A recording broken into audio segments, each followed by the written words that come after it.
Hey everyone, welcome to the show. It's been a while since I've been on, but I'm glad everyone's here that's coming in. Thank you for joining me in the chat. Uh, so I hope everyone's new year is good. I hope you're doing good. I hope your health is doing good and your family. Uh, that's what's most important here.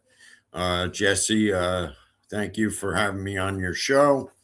And thank you for all who's here now. Hello in the bushes. Uh, hello there. So, anyway, I'm going to go over some things that are going on. I spoke about it recently.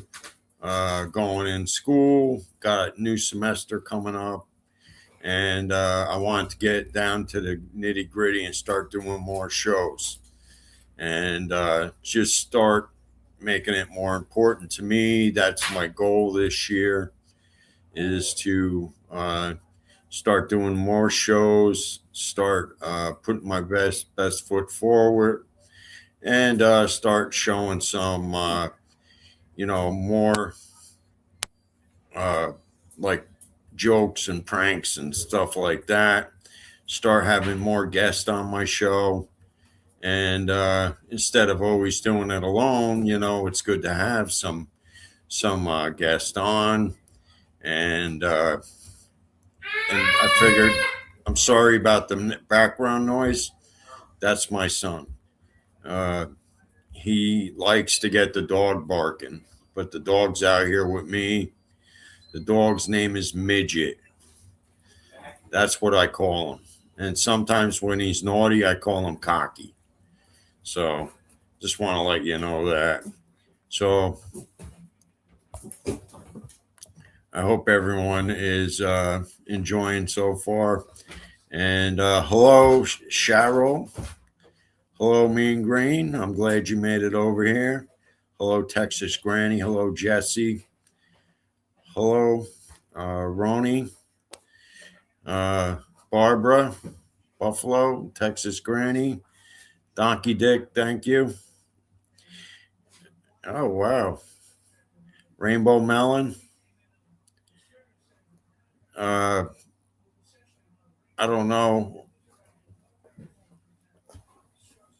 Christine says she's going to watch the replay. I got Christine Fortunato here. She says she's going to watch the replay. Surprised to see Christine.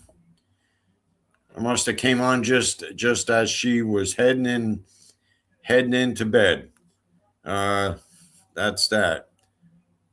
So, what's everyone else want to talk about? Is anybody have anything to share? I'm going to share something that I was thinking about sharing. I got to find it. I don't know if anyone has ever seen Reefer Madness episodes of that show. Has anyone ever seen that? Just a question, just asking. It's a comedy.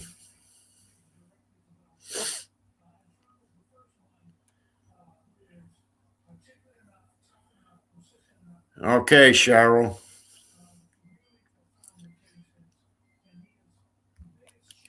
Well, I'm gonna look it up. It's called Reefer Madness.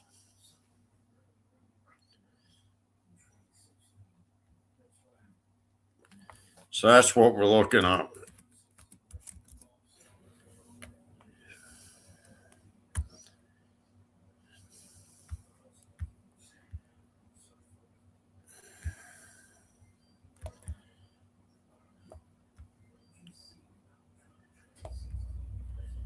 They actually have this show on YouTube, and it's a full hour. It's a very old movie, and every time I've watched it, I've laughed at it. There was a part on it where the guy is smoking a, a joint and he's driving, and he forgets to make the turn, and he is just so stoned out of his mind that he ran the guy over uh, while driving, but he didn't watch what he was doing. So that's one of the shows that I was going to show, but I'm waiting for a few more people to come in. I know it's 11, but I want to start doing some shows. I just got the update on my uh, my StreamYard. I updated it uh, today because the I didn't want to use the old version of that, and I don't like using that uh, the version where you don't have all the options. So I saved up enough money to get the new version or the newer version back up or whatever you want to call it, the full version right now. So I'm sure once I start doing more shows, things will get better, and I'll be able to continue doing the StreamYard more. So uh, so there's been a lot going on in the news. You know, we have the Maduros over here up by me now. I'm not far from Brooklyn. He's not far at all. Maduro actually is right in Brooklyn, and I'm right on where I am, which is Long Island, is not far from Brooklyn. It's not far at all. It's like right over a bridge. Uh, so that's been going on with that. I'm sure everyone has seen that. Oh, Mean Green, you had a gummy? You had a gummy, and it was a great movie. So you watched it with a gummy? Mean Green? That's funny.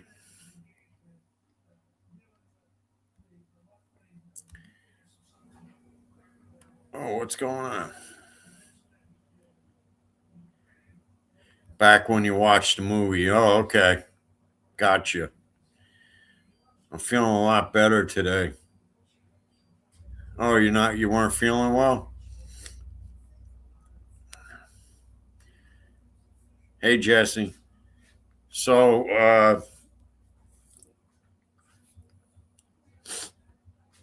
I did I did talk to Jim. I sent him, not, I didn't talk to him. I just sent him a text to let him know I was going on. I know that Jim's not going to be doing like late shows with and stuff, and that's understandable. If he came here, and if I know it's him, I would drop the link for him if he had anything to share. If Mr. X was, you know, out there in the woods, or everyone calls it the bushes, I'll call it the woods. Either way, and he came in and asked to drop the link, I would do it if he had something to share. But you know, the thing is I don't know half the people that Jim. This is what I really want to get clear from to the community. Um, I'm new to this community. I've been here for almost a year, but a lot of people that uh, Jim and X are talking about, I don't know well. I don't know the full story. I mean, I know, from Jim. What's up, Johnny Yarbrough? Thank you. I wanted to say thank you from before uh, for that Cash App. I appreciate it, Johnny. And, you know, I really thank you for that. That was really nice of you. but I really don't know much about a lot of those people. And if I do, then of course I would share that with you. But what I share is, things that go on, things I'm into. My career, I was into music. I produced music. I've written and sang music, and I got sick, uh, and I am not the same since then. I had uh, was in the hospital and I wasn't well, and I'm picking up the pieces again. Like I'm looking at my guitars again. I'm starting to realize I want to get back into playing guitar again and doing the right thing with that. There's things that I want to get back into doing. And I'm also 55 years old. I'm older than I used to be. And it's different when you're getting older. Like when I was in my 40s, life was different. Early 50s, life was different. But you, I spoke to my dad, and I told my dad, I said, "Dad, man, you're right. Once you hit 50, middle 50s, you start really feeling, you know, things are different now. But you got to take care of yourself." And I'm trying to do that again. My wife, told me, you got to pick up the pieces and you know start feeling yourself again. And I am. So that's that. That's a lot to share, you know, with everyone. But if anyone wants to come up, I'll drop the link. Maybe somebody could share with me what some of the stories that and fill me in on things that I don't know.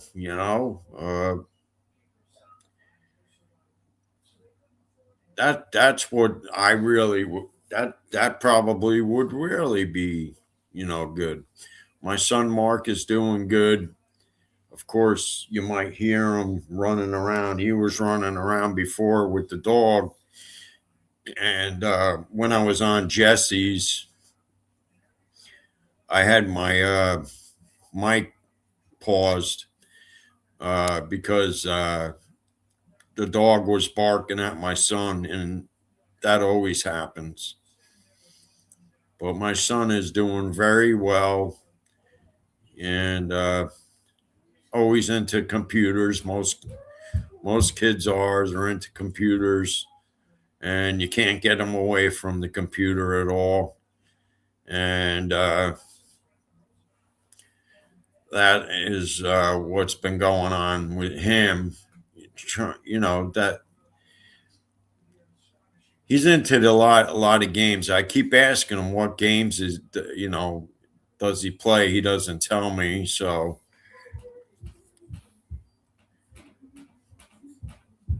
he doesn't tell me what he plays. He just plays. He has a double screened computer, uh, and he's got a nice system. So he's got a nice system. He has a camera. He has the headphones. He's got a drawing pad. Uh, what else does he have? He's just got everything that you could think of for his computer. That's his favorite thing to do. My son is 17 years old.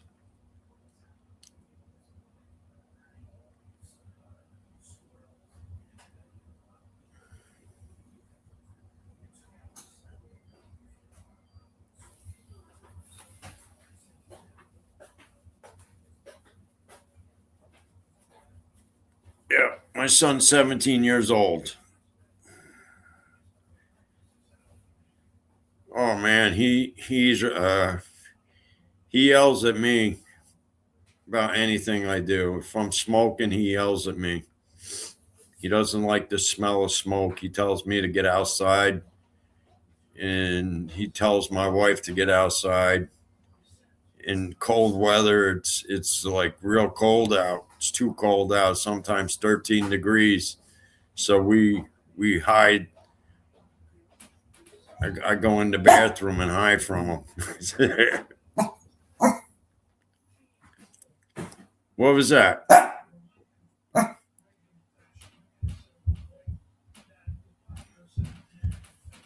Uh, yeah. What's going on with Jim and X? I missed out some of what happened today. I came in late to the show that what Jim and X was. Yeah, you said it, Rainbow Melon.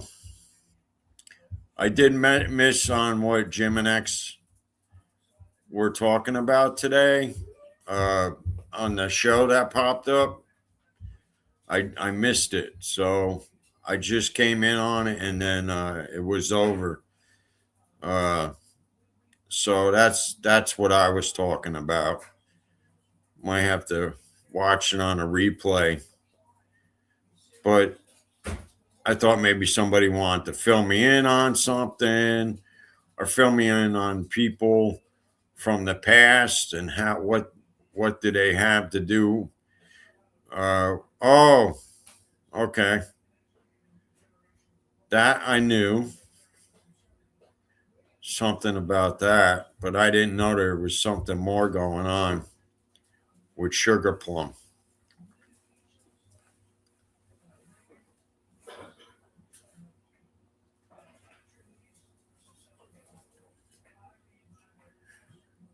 About Sugar Plum. Ah, gotcha.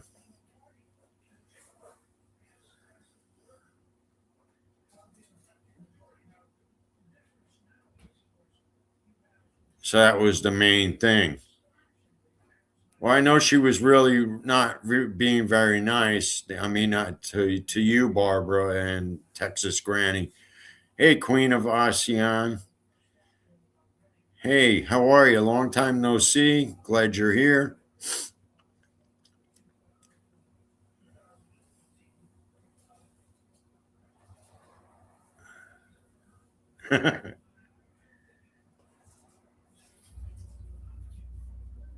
She's gonna be mad like a woman scorned.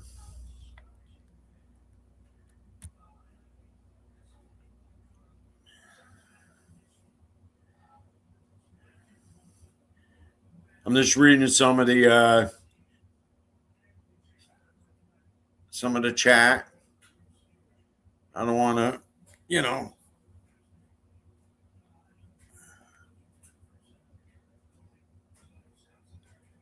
Oh, she wrote to X. Oh boy, wasn't a nice email.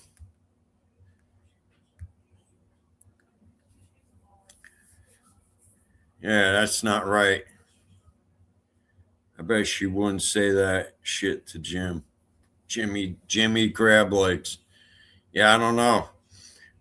She probably wouldn't, but she she better watch how she talks to people, and that's not right.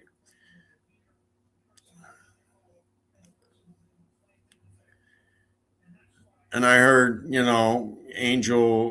Angel's little one Emma, baby Emma's sick, and I hope she gets well. Uh, I know there is things getting around, but I do hope everyone else is staying healthy.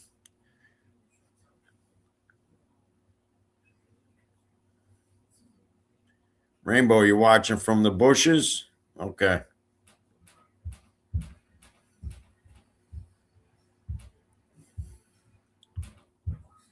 Said because I didn't have to go this. It didn't have to go this way.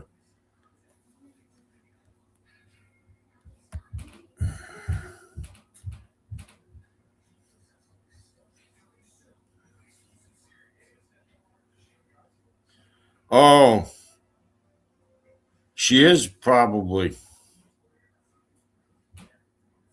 You think she is?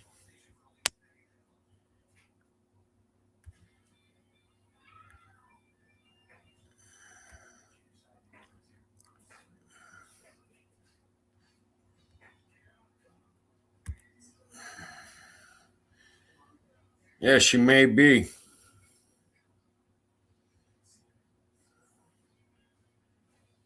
I, I don't know. Jim was saying something on Johnny's show that Emma had something, but I don't know what he meant.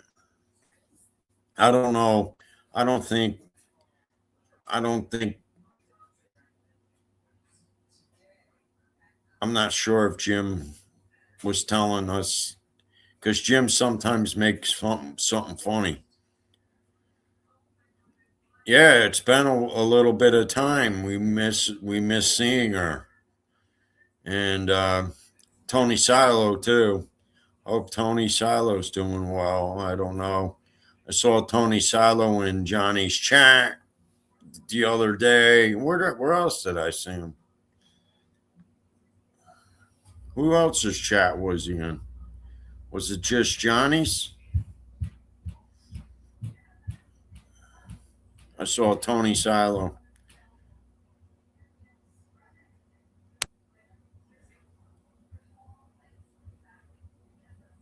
I don't know.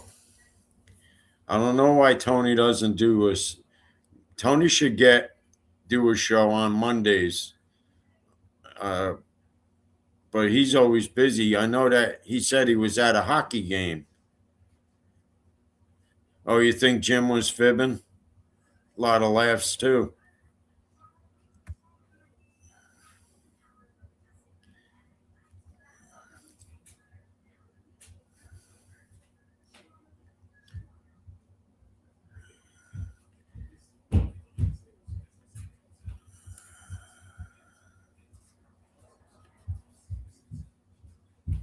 I'm still waiting. So I'm gonna wait for. I don't know if I should drop a link. I'll wait. I was gonna drop a link in the chat to see if anyone wanted to come up, but I'll wait. I'll wait for anybody to ask for the link. Then I'll drop it. Because I don't want somebody coming up that don't belong here. Yeah, maybe I will. Oh yeah, there is a game on tonight. What is it? The Ravens, right? Ravens ahead of the Steelers.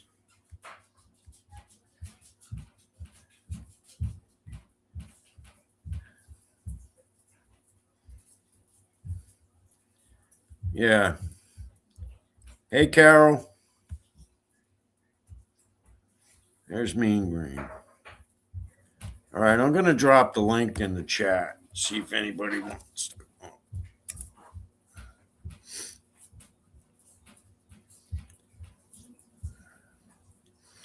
Yeah, I like the Steelers. I like the Steelers too.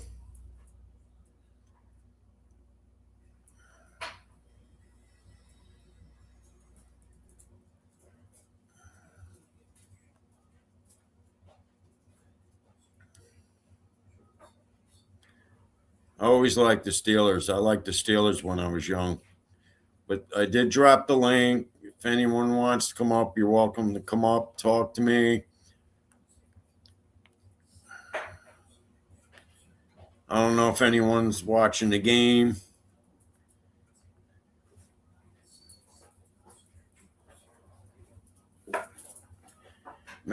You smell Max. Talking to the dog, he stinks. He's walking around now. He's being nosy. I think I mentioned it before. My dog's a hot dog. Donkey Dick knows. He likes my dog. Every time I'm on or something, I'm in a chat, he asks about the dog. How's your hot dog?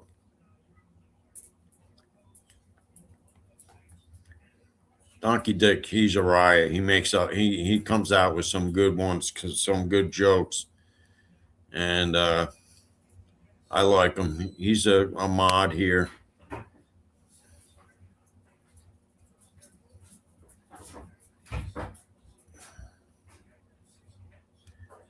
Yes, that's right, Rainbow Melon.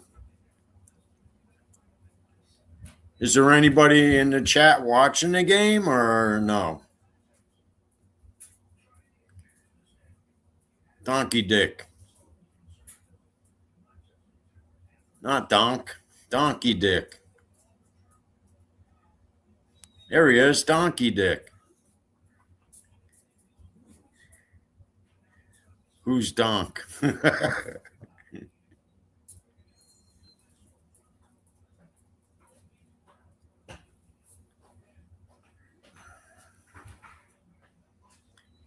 Steelers just scored 26, 24, 50 seconds left.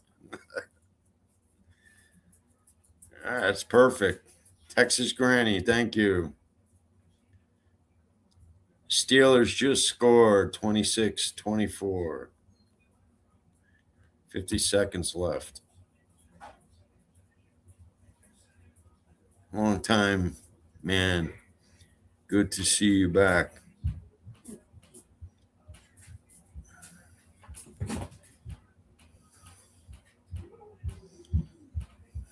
Go Steelers.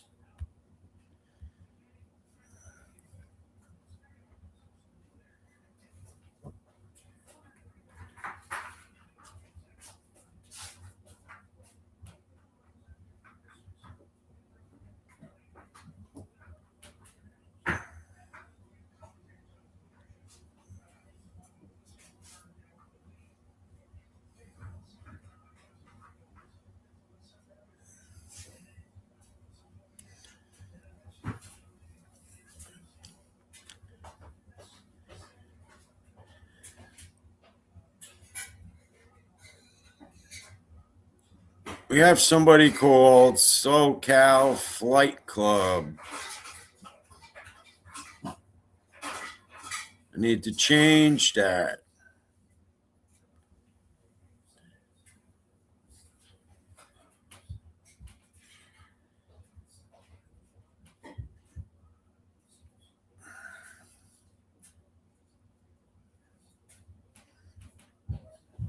Something needs to be fixed, they say in the name.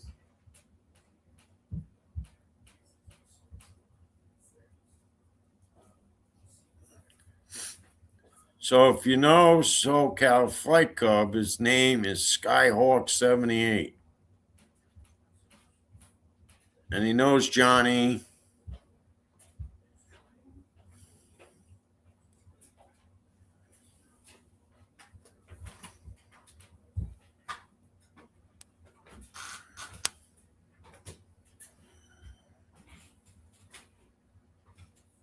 Yes. But their name has changed. That's why. What happened? Your name changed?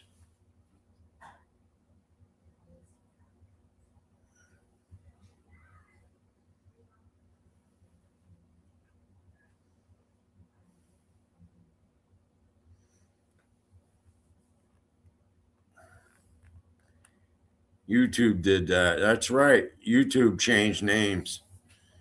I don't know why YouTube does that, but YouTube changes a lot of things. YouTube can't even keep up with the right count, the counter. Like I'll have nearly 30 people here, and then it drops down, then it goes back up. And I think that's YouTube that does that. I don't think it really is truly right. I don't think it's right.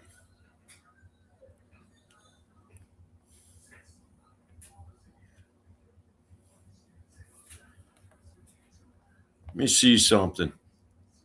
want to look up something here.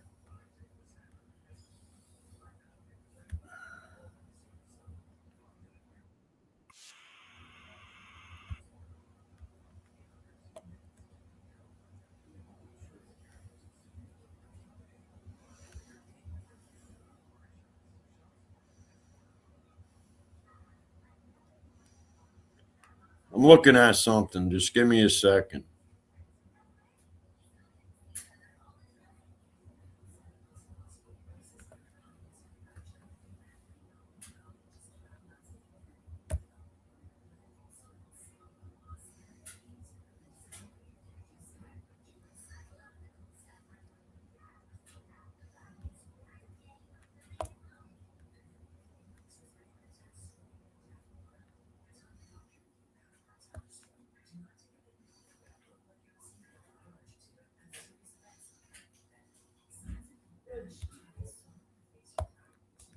Just give me a second, guys. Looking at something for my show.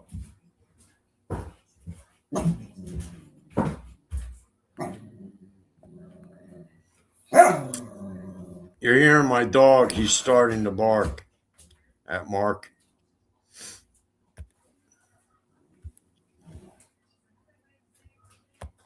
All right, what I'm doing is I want to share with you something that from the show Reefer Madness, and this is the part I was talking about. My bad, Steelers ball. Oh shit! All right, here's what I'm showing you.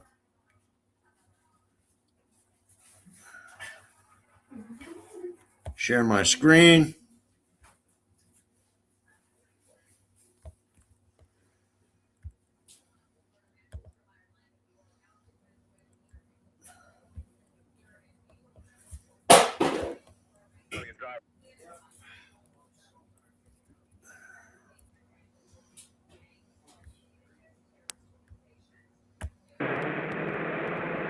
Take it easy, kid.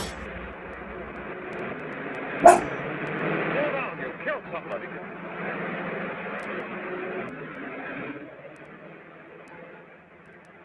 So here's that part, man. Look.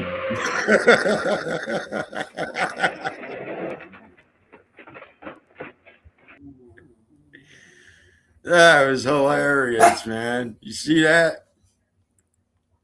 That was hilarious. I'm gonna watch the whole show, man, again. That was so funny, man. The car just sit there.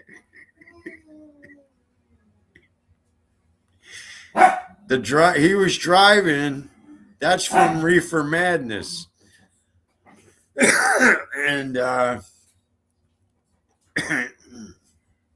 guy was smoking a bone, and he couldn't stop driving fast, and he lost control of the car when he made a right turn. Well, he didn't lose control, but he made a right turn. He went right through the stop sign, ran the guy over in the stop sign, and kept going, man. So he was guilty of that.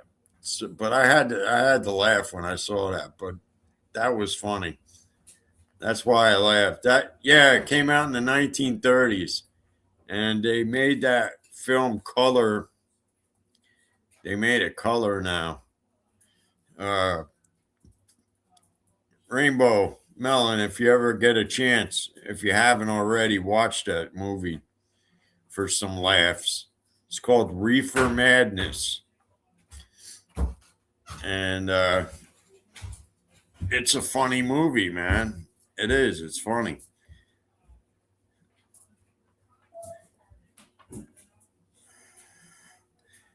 Just goes to show you that even the 1930s came up with funny films.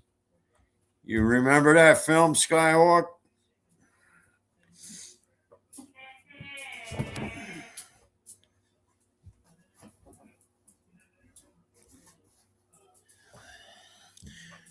Now my damn dog's trying to get on the couch and he can't get up. I think he's got hip dysplasia. He's having trouble getting up, and I won't pick him up because he growls and he might try to bite me, but he gets up. I just don't want to hurt him, because it could be his back, you know, because they say that Dachshunds have a lot of problems with their hips, and that's what I'm afraid of. I'm afraid of him having a problem with one of his hips or something, and got to take him to the vet. Got to take him to the vet or something. Have his hip looked at. Yeah, he's gonna start now.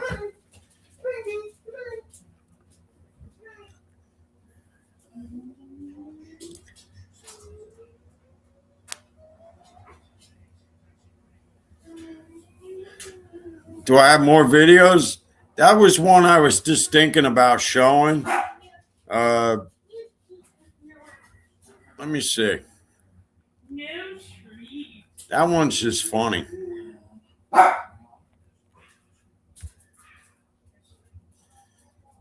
It's just funny, man.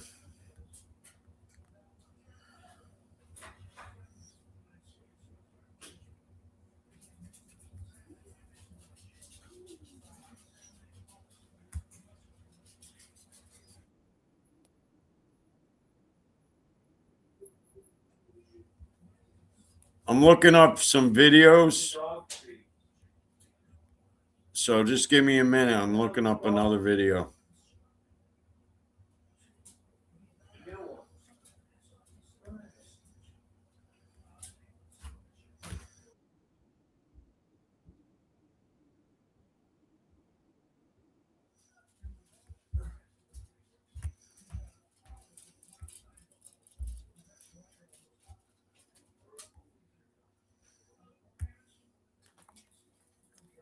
I don't know if I could show this video.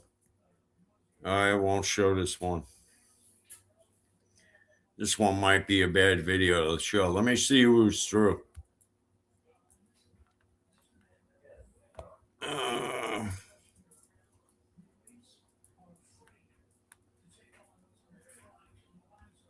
Yeah, I can't show it.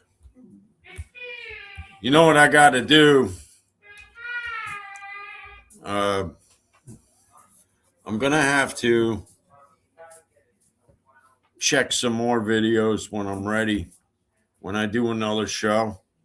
And I have to find more videos, and I got to put together some more talking points on the show. I don't know if anybody watches. I watch Star Trek, Deep Space Nine. I watch Star Trek, Next Generation. Is there any Star Trek fans? Just out of curiosity, anybody like Star Trek?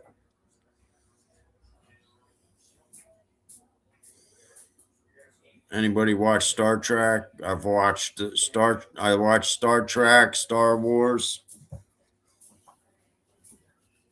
That was the one of the ones I was talking about. Stargate. I saw Stargate. I saw the original Stargate when it came out.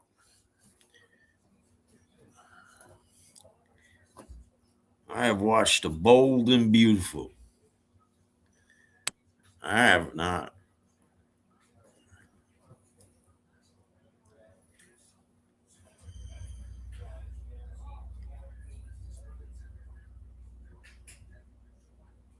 Stargate movie. They have that on I think they have Stargate on Prime.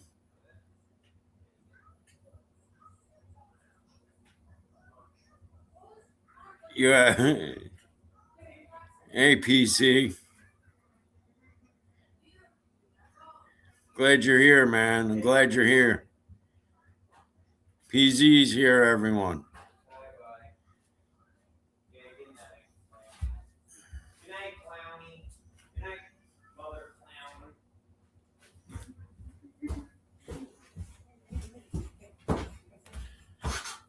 What are you going to bed, Mark?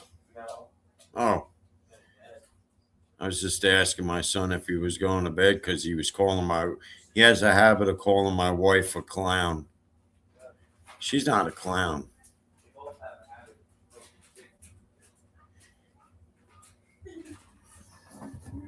There goes the dog back and forth. Mark and my dog get into fights all the time. And the kid sits there and lets the dog sit there and snap at his hand. Snaps at his hand all the time.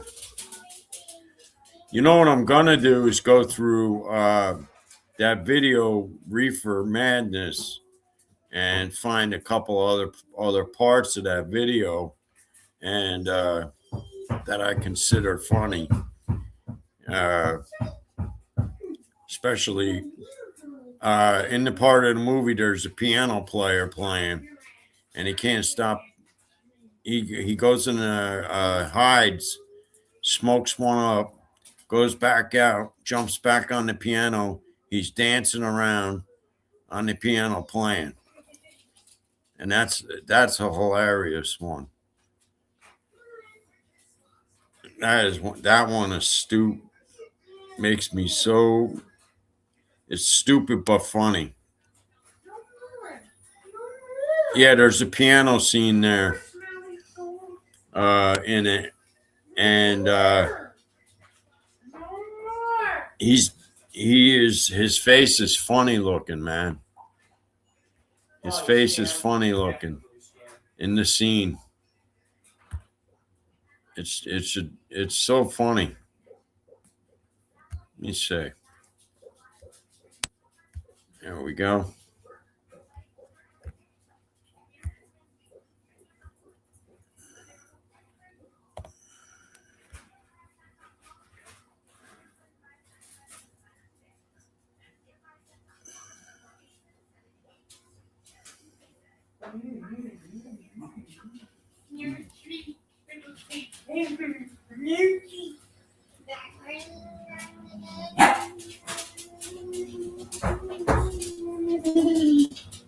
I gotta find that part of the show where the guy's in there. Well, I could show this. This is fine.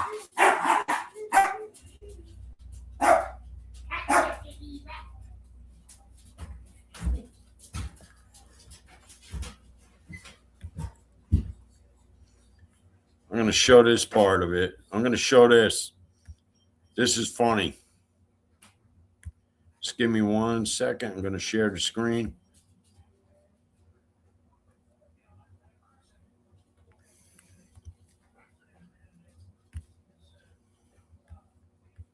Sharing the screen now.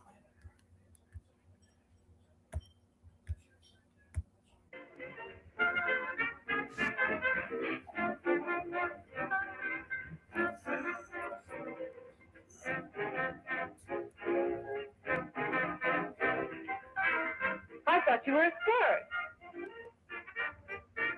Of course, if you're afraid.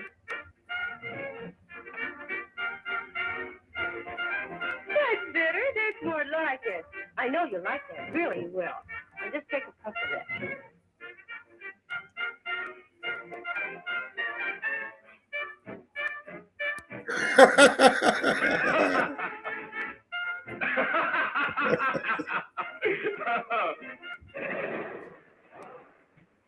That's funny, man. That's funny. I mean, how? Yeah, it's Reefer Madness, man. It's hilarious.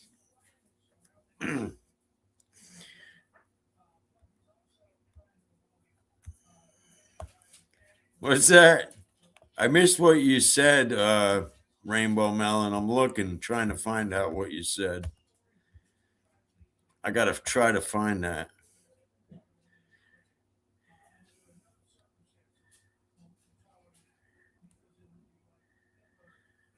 No, I wouldn't. No, I wouldn't, Rainbow. I wouldn't smoke weed with my son.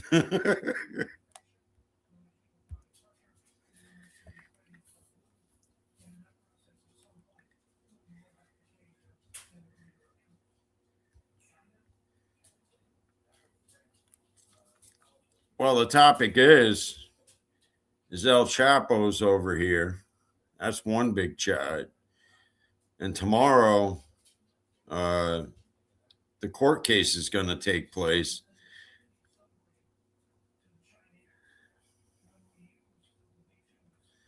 Yeah, that would be.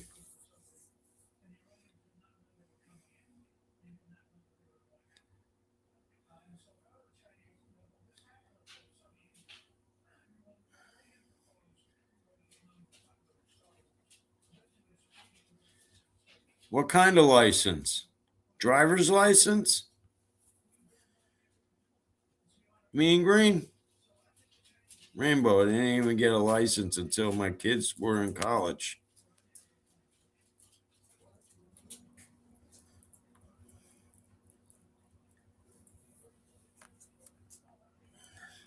Oh, I have that too. But I don't do that around my son.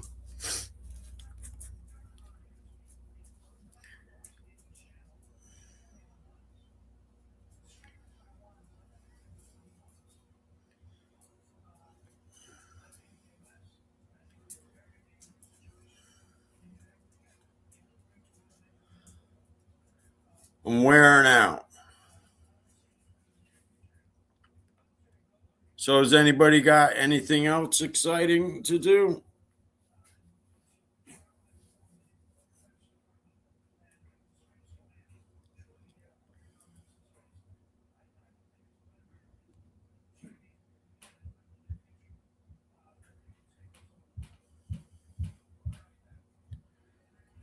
Yeah, that's what I use.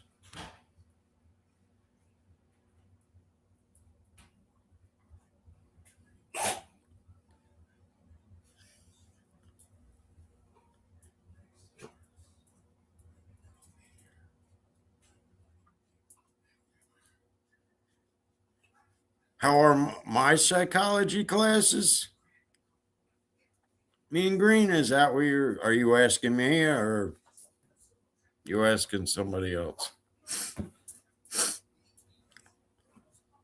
I passed all of so far everything I passed, but I'm having trouble now with the newer stuff. That's why I took a break from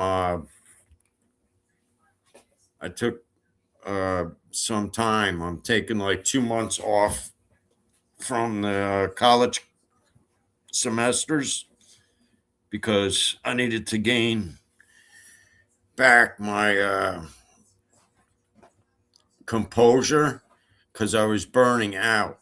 It was burning me out because I was taking on too much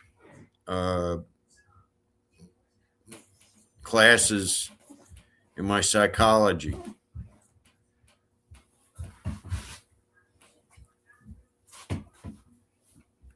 If that's what you're asking, I don't know if that's what you're asking me.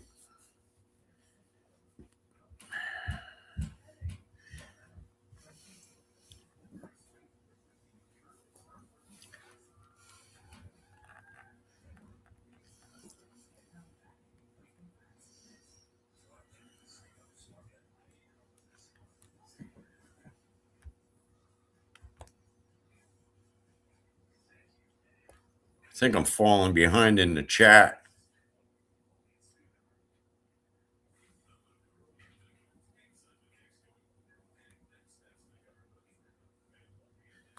Oh, no. He's got one more year to go. One more year. Then he'll graduate. He's going to be 18 in August. So, and a lot of his stuff has been done at home. He didn't go. He did online. Online for himself. That's what he did. That's what the school put out. I don't know if that's the real Jim.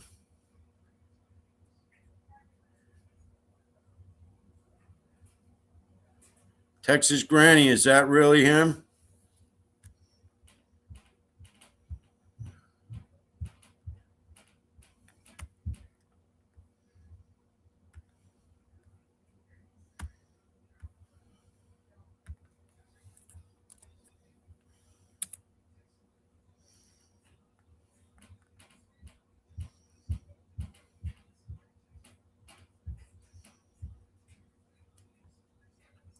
It's good to see you here, Jim.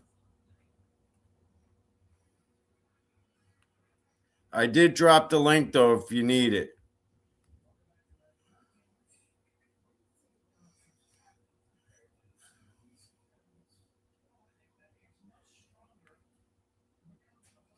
Oh, Yeah, it's me. hey, what's up? Good to You see can you. tell the difference.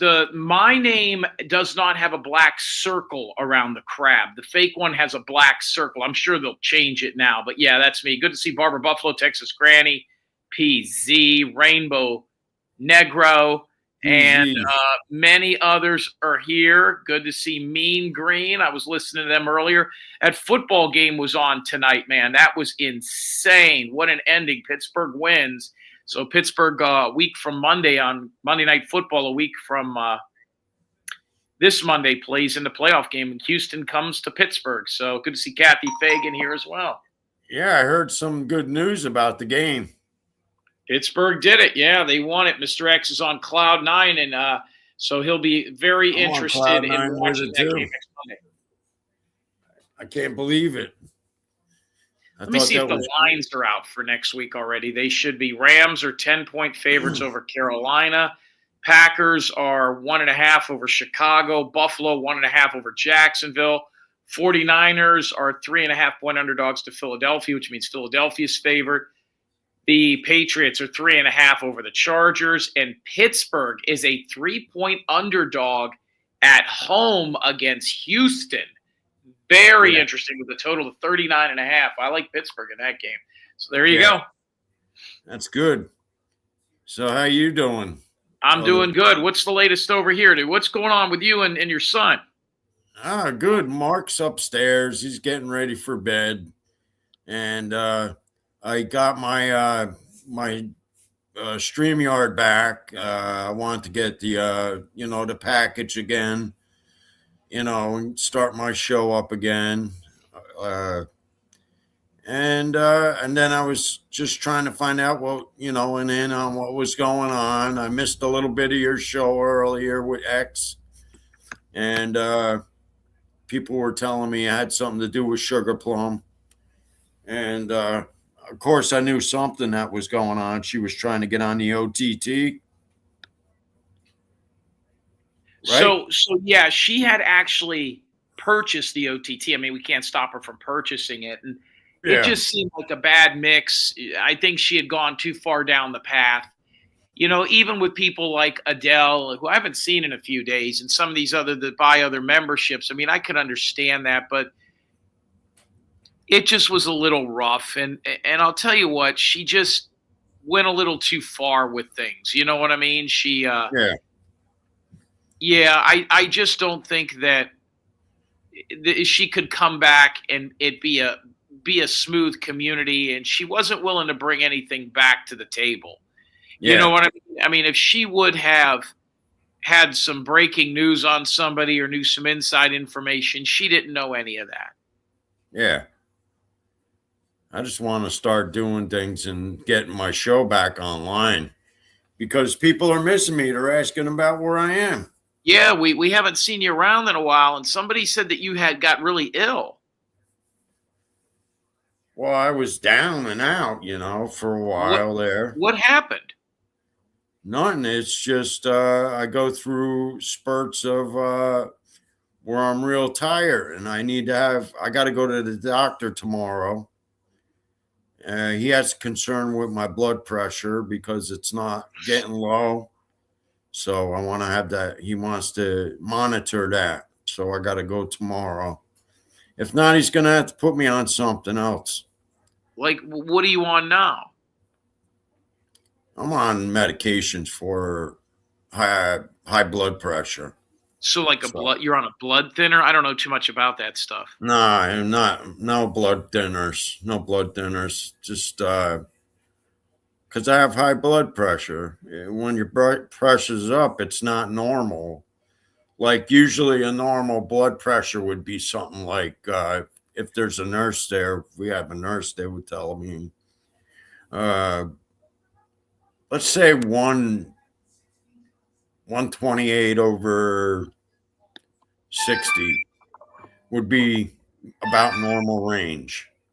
Right. Mine's way above that. Mine's at 166. That's too high. Huh. And I get, tired sometimes. So, but lately I feel better now. So I'm going to the doctor again tomorrow. He's going to check me out, make sure maybe my pressure's leveling out where I don't have to worry about going on another medication. Because I was in pretty top shape. I was working out every day, everything. And then all of a sudden, when I ended up in the hospital, there was no more working out, man. There was no more working out for me. Like, I'm not even lifting weights anymore. I mean, I was benching, 4 plates. Now I'm not even benching nothing. Everything. Maybe you have the lupus. Nah. Maybe I'm just getting old. I'm 55. You just got to take care of yourself. Drink a lot of water. Get plenty of rest. Yeah, there you go. You said it. Even the doctor said water. And then he told me, what about soda? Soda. I drink a lot of soda. And, I stopped drinking soda years ago. That stuff's really bad for you. Kathy said take vitamin B12. Yeah. Hey, there's X. X is here.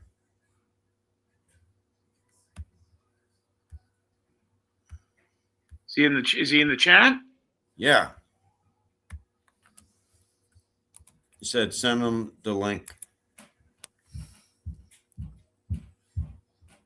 It's coming up.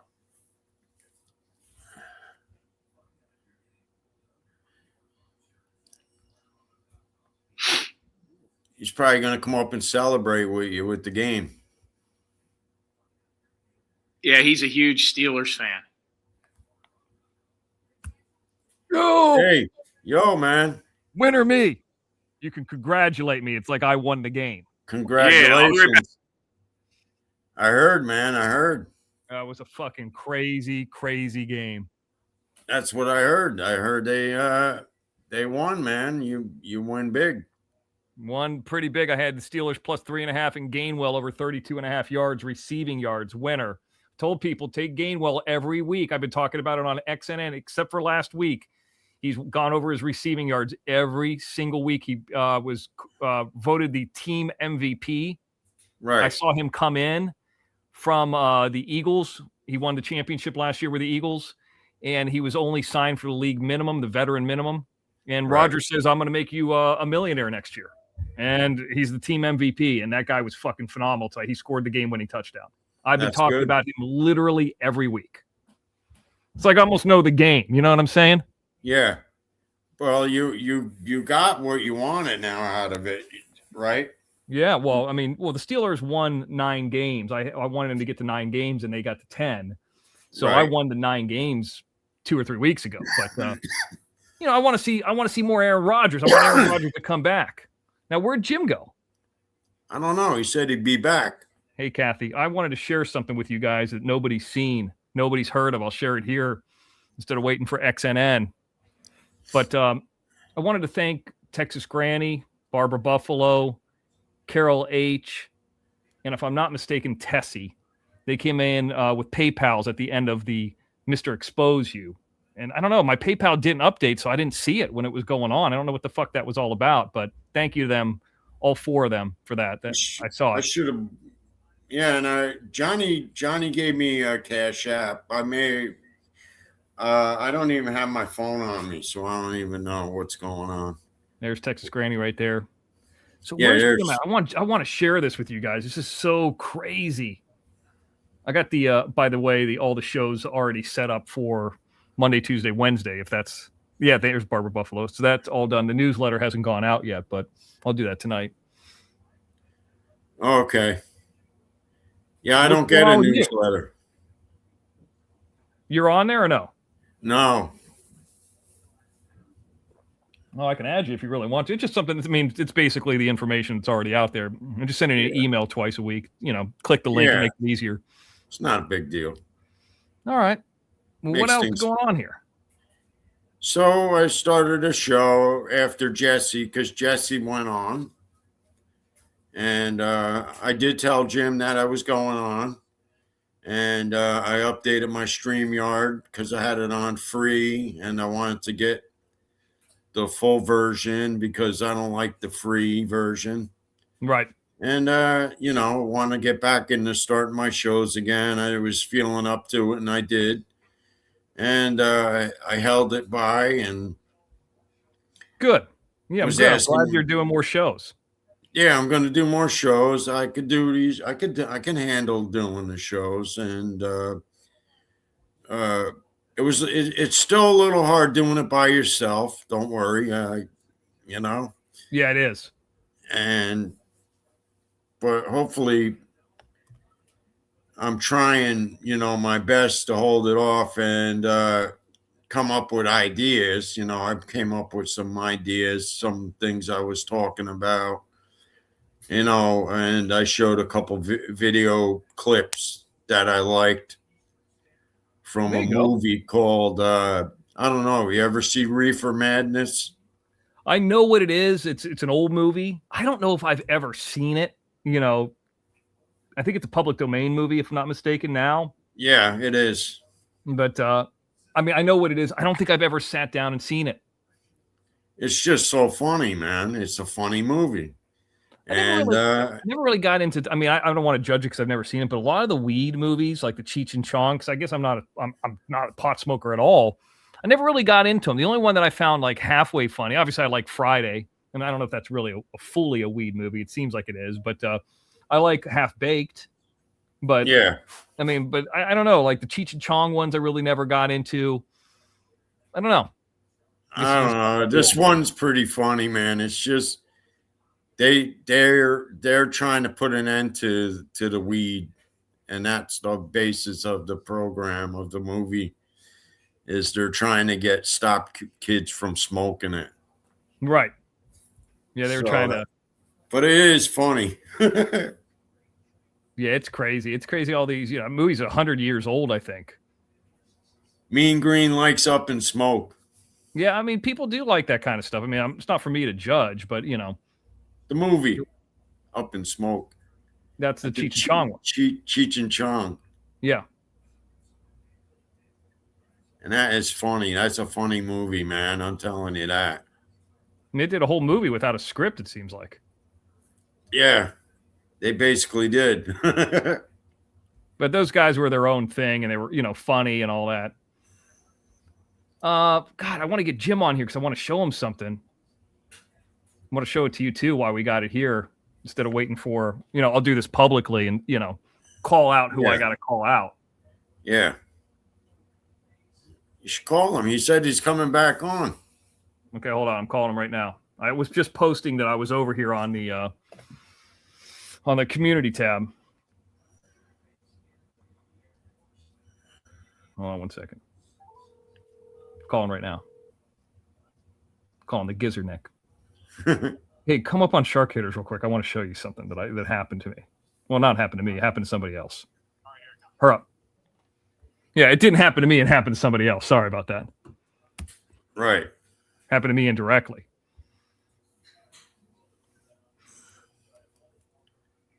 Yeah, wait till you see this bullshit.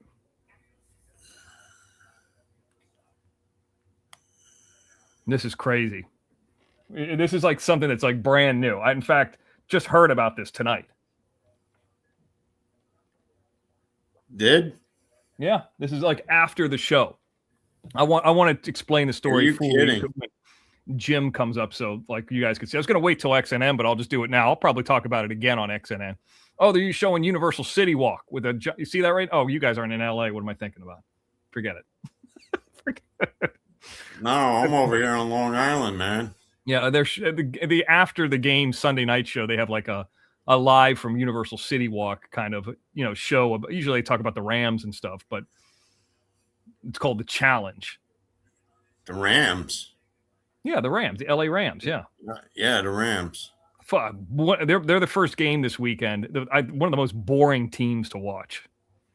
I get tired of watching them. Only thing good about them is their helmets. Yeah, they got their stadium's good too. I'll give them that. Yeah, what's up? So here's the story. Nobody's ever heard this story before. I get contacted from a lady that that Mark Terry and I both know from St. Leo. And she goes, "Hey, how's Mark doing?" And I said, "He's doing good. He's doing great." She goes, do you know what she called it, like Photoshop something? And I said, "I don't know what that is." And I guess it's like a Facebook thing where you go on to a page and say, "Hey, can you Photoshop this?" And then they Photoshop a photo of somebody. Okay. And she goes, I think that this is a picture of Mark Terry. This is what this lady's saying to me. A lady I knew from college. Like, I was not really close with her. I mean, decent lady. I mean, not attractive. The reason I know her, she started her own sorority, and I kind of felt bad for her because nobody wanted her. But just overall, like, just kind of an average, nice lady. Not hot, not ugly, never had a boyfriend. Anyway, I just kept in touch with her over the years.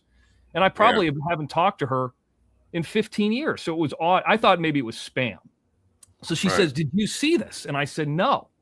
And she says, "There's a Mark Terry Facebook page." And I wanted to see, if this is Mark Terry's real Facebook page. Right. And this is what it is. Hold on. Monkey? What? So somebody created a Mark Terry studied theater at St. Leo. Okay. Actually a pretty attractive woman. So there's something called Photoshop that. And they about to start taking hormones and transitioning to a female. Can someone make me look feminine in a beautiful picture? Please, no book. Okay. Look at this. Okay. What? Yeah. This is now obviously this isn't Mark Terry. This is a fake Mark Terry, right? Right. So, lives in Los Angeles, in an open relationship, put on the IMDb. Now so here's some other things. When was this created? Well, we're going to get to that. There's about five of these too for Jim Terry about private Look at this. investment. Just found out my ex, Travis, is embracing a new chapter with reassignment surgery. I'm feeling both joyful and reflective at the same time. Oh, my God. Oh, my God. That's okay. In an open relationship starting December 31st. So here's the interesting thing. That's during a fire burn shot up in Templin Highway with an obviously fake mustache and fake beard. I don't know what this is, May 21st, 2025. But look at this. Look at this photo right here. You know what this is? So I asked Government Computer Man, what is this? Do you know? Can you figure out any? There's not a lot of information. I can only see half of the picture. You gotta scroll it more. I can't see it. Okay, so it's just this picture right here. Okay. You know what that is? Hold on. No, it does not look familiar to me. So I talked to Government Computer Man. He said there's not a lot of information on this, but that photo, and you tell me who's from here, is from Alabama shores. Who do we know that's from that area around Alabama shores? Would that be HGT Dana? Yes. Now, is it her? I don't know. But the photo that before it was ever quote unquote Mark Terry, their first photo, is from Alabama shores. And I wonder Let me if that ask you car this. is her car. When did we start having an issue with her? 3 weeks ago. Right. So, but this photo was from May, was way before there was ever an issue.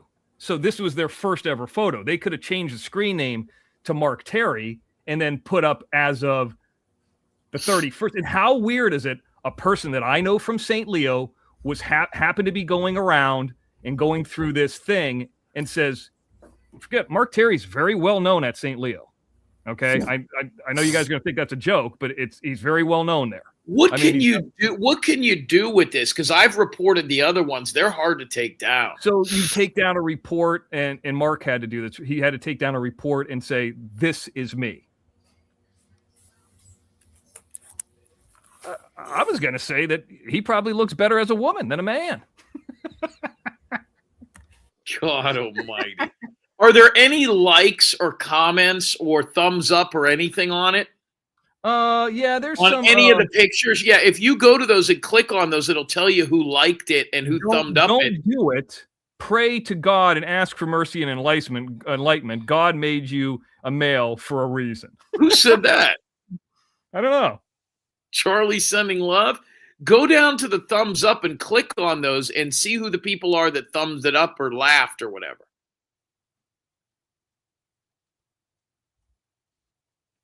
Yeah, what are the names there? Christina Chain, Amy Hansen, Venny, I don't know, Stephanie Cardona. I don't know. You can go to each one of those. Eventually, you'll find somebody you know. That's insane. Yeah, I mean, it's like if they're going to do it, they actually should at least like be a little bit creative. I mean, this is even that's like they didn't even spend that much time in this. Calvin, let's see what else. Somebody care? I don't know. Somebody, there's some Arabic person. Fuck. Oh my god, this is fucking hilarious. That's crazy. Yeah. Okay, let's see who the friends are real quick. Young gays like old men. Gays page. Look at this. I never heard of this. Who the hell's Curlew Jim? Let me see.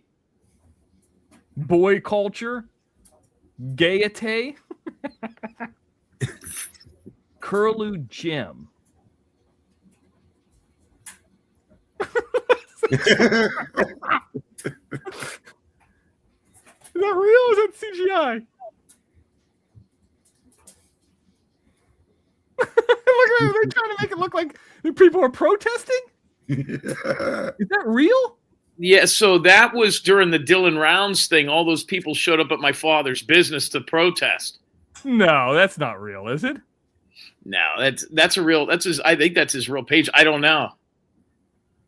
Wait a minute. Let's see this. I've never seen this. Fucking hilarious. This is. Oh, this is probably a real thing, but it has to do with like the Something Occupy Democrats or whatever. Yeah. I heard that Joanne Fabric's going to turn into a giant gym. Do you know that? No. Yeah, I heard it's going to turn into I don't know if it's a Planet Fitness or something. Oh, let's see what this one's about. Hold on. No, this is a real thing. This is a real thing. It just happened to be across the street. So see that where that cross is in the middle? See how it says Texaco, and then there's a building, and then there's a cross. There's a church across the street. That's where Fumblenuts started from. He made it look like he parked over. It's actually next to that Texaco, or we used to call it Ocknods. That place is a 2-story building, is actually a construction company, like in that 2-story building. So he pretended like he parked over to the left and walked left to right. But really, his wife was parked to the left where this weight management, Caesar Lamar or whatever, he's like a plastic surgeon. That's where Joanne Fabric, that's where he got busted at, to the left. Here it is. I took the audio off. Let's see what happens.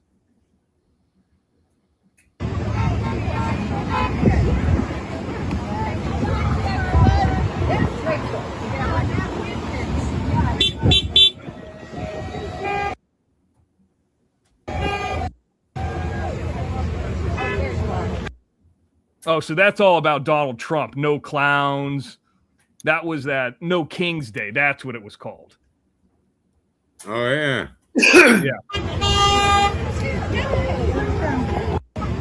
Yeah. Not one chick there that you'd want to fuck.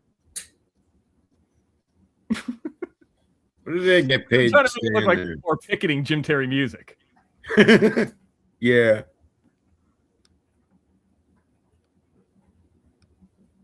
What are all these things? Yeah, people got a lot of time on their hands. Yes, they do. See, that's the difference when we talk about people like Fast Eddie or people. I mean, they could have made it look like it was Dana Nicole. I think HGT Dana is probably a little bit more mature than that. Not much. I don't think she would do that, but they might have made it look like it was from her. You know what I mean? So we would say that, and then she can come back and be like, "That's not me. Why would I do that? I'm not a little boy like you." You know, it's one of those things. Right. But this is verifiable proof of things I say, you know, to fumble nuts. This is how pathetic they are. They wouldn't come up and say that to anybody in their face. We've said that 100 times. They would never, ever do it. But they can, you know, Fast Eddie and these little pussies that live, you know who else lives in Alabama? Doesn't that guy with that Nick Malone, the guy with the big Santa beard? You know. Yeah. He's from Alabama. Now he doesn't live near the shores. He lives in some shitty area where they like do packaging, and you know, he works with like illegal Mexicans and stuff. Nothing wrong with Mexicans, but he works with illegals from what I understand. You know. Right. It's fucking ridiculous. Yeah, it's pathetic. I agree, Rainbow Melon. And to think about like the lady who told me this, I probably haven't, and not that I have a problem with her. It's just like she she called you or emailed you. She sent me a Facebook message, and she goes, "Is Mark Terry's real Facebook?" She goes, "Because I'm friends with him, and this is something that's different." I think she was asking me if he was gay. I said, "No, this ain't real." I go, what is this bullshit? They did the same thing to Bob. Yeah, and I was like, so, you know, we make a joke out of it. We'll probably talk about it on the OTT and laugh at it again, but, you know, what's in front of, you know, that audience. But, I mean, this is, woo, you know, because they can't beat us in numbers. They can't beat us face-to-face. They can't beat us in money. Nothing. You know, hands. Yeah. Right. Some grown man out there, I'm assuming it's a man. Some grown man out there spent the time, and you know what just did that. You know what I was told today? You know what somebody told me today? Somebody was going to do a LawrenceKerr.com and just plaster Watch Your Crazy Son all over it. That way it's in the algorithm. That way when he gets out of prison, he's got no shot. I was like, don't even tell me anymore. Yeah, I got a call about that too. Don't even tell me anymore because they're going to blame it on me.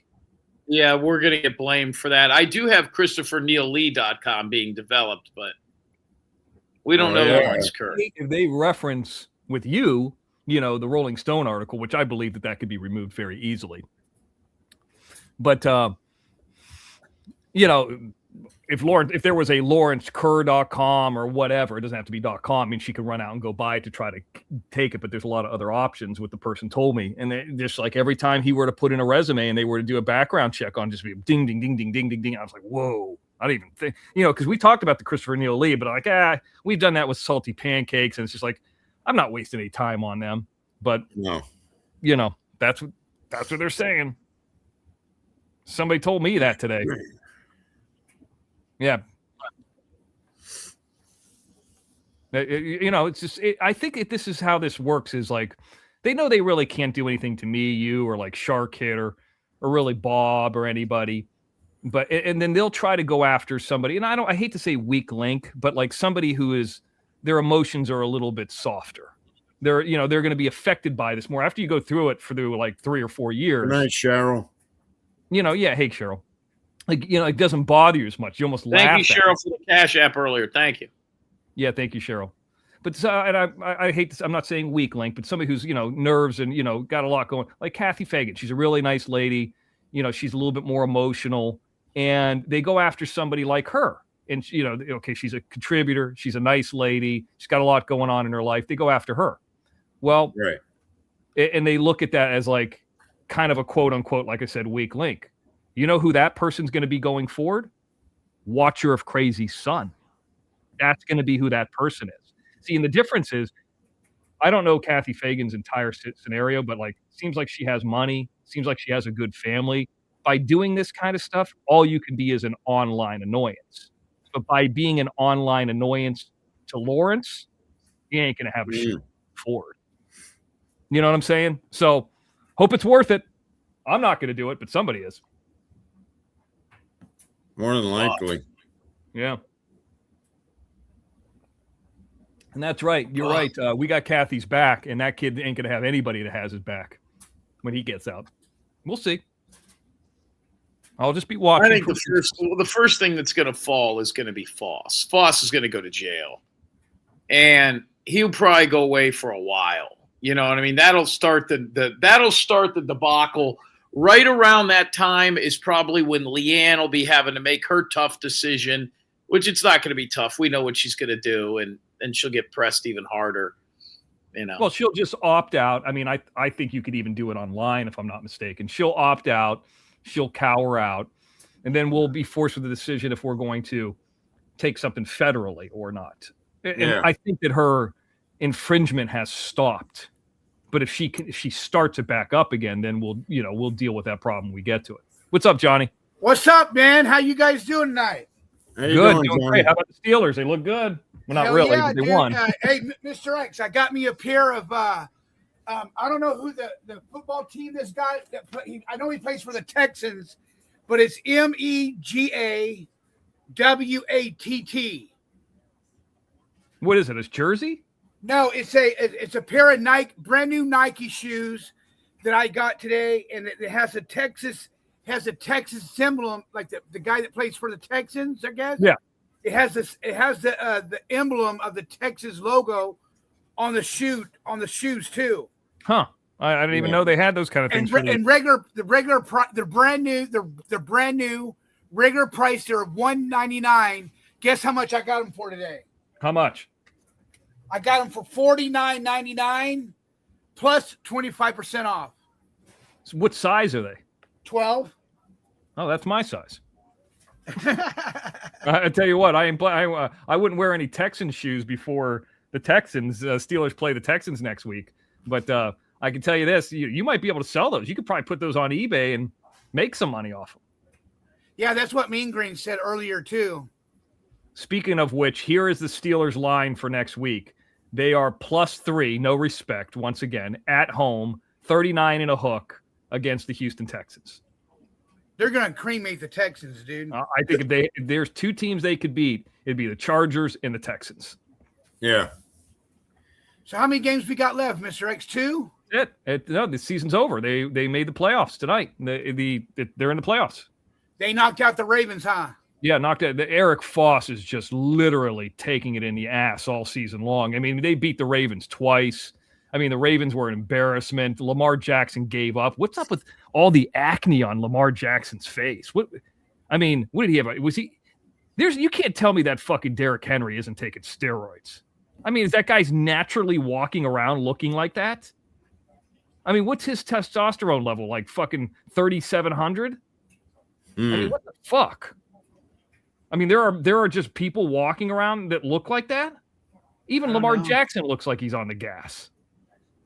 Could be.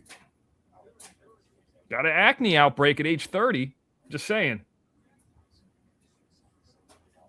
I told everybody by age 32, Lamar Jackson would be out of the league.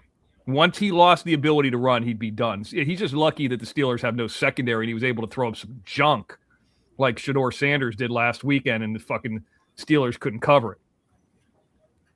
Mr. X, did you see Pummel's video today? It says all gas, no brakes. No, I heard something about like a video where they did they put Mark Terry's head on like that Ezel character where the guy's taking a shit, and from the movie Friday. Just like no creativity.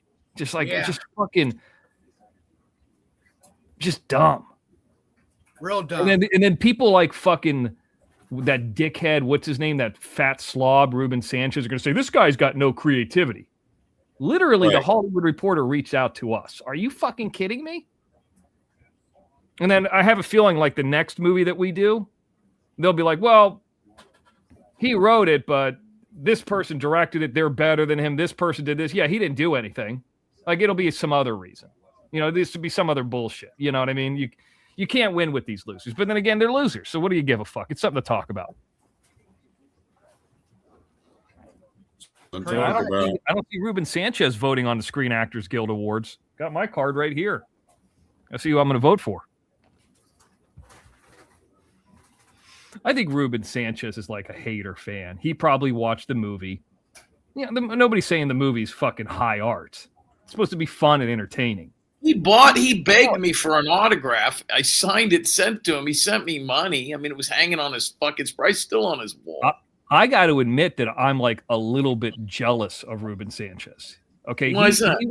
Here's why. It's real simple. I mean, he probably crossed the border and came into California at a really young age illegally. But he's been in California like all his life. He's around my age. He could have been like at age 16, 17, when I would have been in Florida and making my early films. He could have been in LA meeting people, like when the industry was hot. Like he had the advantage that he lived in and around LA. He could have been walking into places and saying, hey, my name's Ruben. I want to learn this trade. Instead, he just kept his fat ass and fucking worked a forklift. What a waste. I mean, I'm jealous of him. I didn't come out here until I was 26. Yeah, Ruben Sanchez was an anchor Was he? Yeah. PZ said it. I heard they're trying to get rid of anchor babies. Hey, Christy, how you doing? Hey, Christy. Yeah, he had literally had a 20+ year advantage on me. He could have been out there, going to K&B, meeting people. And think about it, if he would have been doing this in let's say he was born in 1980. I don't know how old he is. Let's say 1980. 1990s was like a great era of movies. He could have been 10, 15 years old, like a young actor, or even just like a teenager working his way up like a PA in the 90s. What a fucking waste. What was he doing then? Getting arrested? I'm jealous. I had to fucking drive 2,500 miles and not know a person to get an opportunity. It's a long way. Oh, yeah. And I've done it a few times, Shark Hitter. Drove out here with me and a buddy. Drove to New Orleans with me and a buddy. And then drove back to L.A. with me and another buddy. 3 buddies. He won't drive to fucking Northridge. What a loser. And he's going to go and talk to Sashio about what's what? Okay. Yeah. What an idiot. There's a lot of idiots out there. They make themselves look like idiots all over the place. Yeah. It's something to talk about. It's funny. I mean, it's true. It's laughable to me. They are laughable. Now, Johnny, you excited to get this package I sent? Yes, I'm very excited. I can't wait.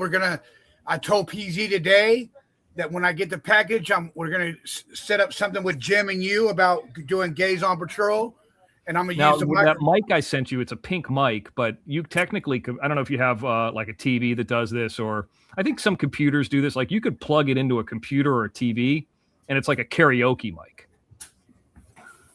Like it's like a pretty nice mic. Like, would I use it for a movie? No, but is it something that's like a consumer level that you could do karaoke with? Yeah. Yeah, I'll do that. It's got a case with it, and then you got the cup. Mr. X, check your Cash App. What is it? Would you send me something again? Yeah. You got a lot of money these days. You got more money than me. And let me ask you this question too. Did anybody send Janelle money after she did that situation? Oh, we didn't. I did. Thank you, Johnny. Just because $5. It's fucking expensive to mail shit. Yeah, I bet it was expensive to mail that package off today. No, huh?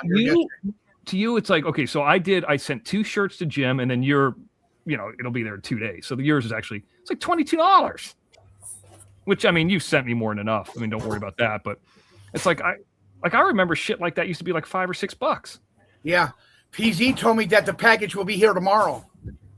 How do you know? You got the thing. We got the US USPS. Supposed to be here today. It was supposed to be here today. On a Sunday? On Sunday, Paul? It's supposed to be here on Sunday? It said I got the notice on Sunday that it was going to be here today. Yeah, he got the notice. Tomorrow's Monday, right? Yeah, tomorrow's Monday. Yeah, yep. so I'll get it tomorrow, Mr. X. Donkey Dick says that Ruben's leg would probably be fine if he wasn't 450 pounds. Yeah, I mean, it probably would be better. But I'm not a doctor, but I can't imagine being that heavy is good for your joints and your legs. When you saw the leg, is there any way that could heal? No. Is it an open wound? It wasn't like all the way open, Mr. X. It was just like you can literally see where the doctor was working on it at. And, where is it at on his leg? Is it like in his calf? Is it in his thigh? No, it's like above the thigh. Low. It's lower than. It's like at the kneecaps. So below the knee. Yeah. Lose you? It's rough. Yeah. I mean, not a guy that should be making fun of people driving on the freeway or driving anything in general. Just saying. I mean, come on. I mean, the obvious jokes are there. I mean, I'm not going to go that low. I mean, the low-hanging fruit is there, but come on. Pretty much, Mr. X. He's not illegal. He's been milking the disability income. Oh yeah, I know somebody that contacted. I'm not going to say who it was, but I know somebody contacted ICE. Wasn't me. They're going to maybe do a check. I get a lot of emails all the time. I actually suggest people not fuck with these people. Yeah. Yeah. You know what, Mr. X? Can I say something real quick? Yeah, go ahead. It does not matter. We can all like you, Jim, DJ Shark Hitter, me, PZ, Barbara Buffalo, Texas Granny, Rainbow Melon, and everybody else that's on our squad over here on the good side. Yeah. Don't even have to say shit about those fuckers, and they will still talk about it, and they will repeat after everything they said about us. They will go back and repeat it again and again and again and again and again. They just don't know. They don't know how to leave people alone. They don't know how to stop with all the hatred. They don't know how to stay. They don't know how to stop with all the goofy shit. You know what I mean? I don't listen to him anymore. That's why I hardly don't listen to him no more. PZ doesn't listen to one bit of them at all no more, except when he's spying on them and then he's putting it in the OTT chat for you guys. You know what I mean? Yeah, I mean, I get emails about it, then I'll hear it, or, somebody will say, hey, did you hear this is going on right now? And I'll check it out. Or sometimes, sitting on the toilet and I'm not reading one of my survival books. I like to read the survival books on the toilet. But, if they happen to be on, I'll catch like 5 minutes of it. I've caught it at the gym before, but like, I can't recall sitting down and watching a show from beginning to end. I think the most show I ever watched, like within recent memory, sorry. They're going to say I'm drunk because I fucked up a word. But in recent memory was Betty Hayward talking about the situation with laying pipe. I have to admit I was interested in that. So like I sought that out. I was like, oh, what did she say? Right. Because I knew it was going to be bad. Yeah, I agree with you, Jennifer. I got nothing better to do. So, Johnny, is Shark Hitter on there? Yeah, Shark Hitter's right here. Next time he's in the hospital, he's going to tell us. Yeah, Shark Hitter. PZ was kind of butthurt about you not telling us that you went into the hospital. Yeah, what happened to you? That was a long time ago, man. Oh, I went to the hospital. I went to the hospital over a year ago. Oh, okay. We thought it was recent. No. I'm Well, going to the doctor's tomorrow to have my heart checked. If you ever do go in the hospital, please let us know. Yeah. I'm going to the doctor's. And can we all keep Erica Sutter in our prayers? Yeah, what's going on with her? Mr. X, the only last time I talked to her was on Christmas Eve, and No, it was right after Christmas. it was right after Christmas I talked to her, Mhm. and since then I have not talked to her. I forgot. I told her Happy New Year, but she never wrote me back and stuff like that. So I'm gonna go ahead and check on her tomorrow. She did stick up for you that one night, though. Yeah, she stuck up for you guys. No, she stuck up for you. Remember, somebody said something and she caught her. It was. Yeah, she's always been a nice lady. I don't have a problem with her. Real. Yeah, she's a very cool lady, Mr. X. She's really cool. She's a sweetheart. Yeah, her dad was sick. That's what Texas Granny said. And sometimes these people, when they get around the holidays and, they get family members that are sick. And I think a lot of the people are typically older than me and you, Johnny. Yeah. Like we're in our mid to late 40s and they're in their late 50s or 60s. Mhm. And they have their parents that are at that age. They just, I think stuff happens to them. And they got grandkids and kids of their own that are adults. They got family up and down, and it's not impossible for something to happen. Right. Anyway, I hope everything's going okay with her. I don't like to say I'm going to pray for people because I don't do that. But I wish her well. Can I say that? Like, I want things to be great for her. Hope she, heals. Because when people say that, I always wonder that when they're like, "Oh, I'll pray for you." Do they really take the time out and pray for somebody, or are they just saying that as like a good gesture? They don't do anything because they want you to think they're a nice person.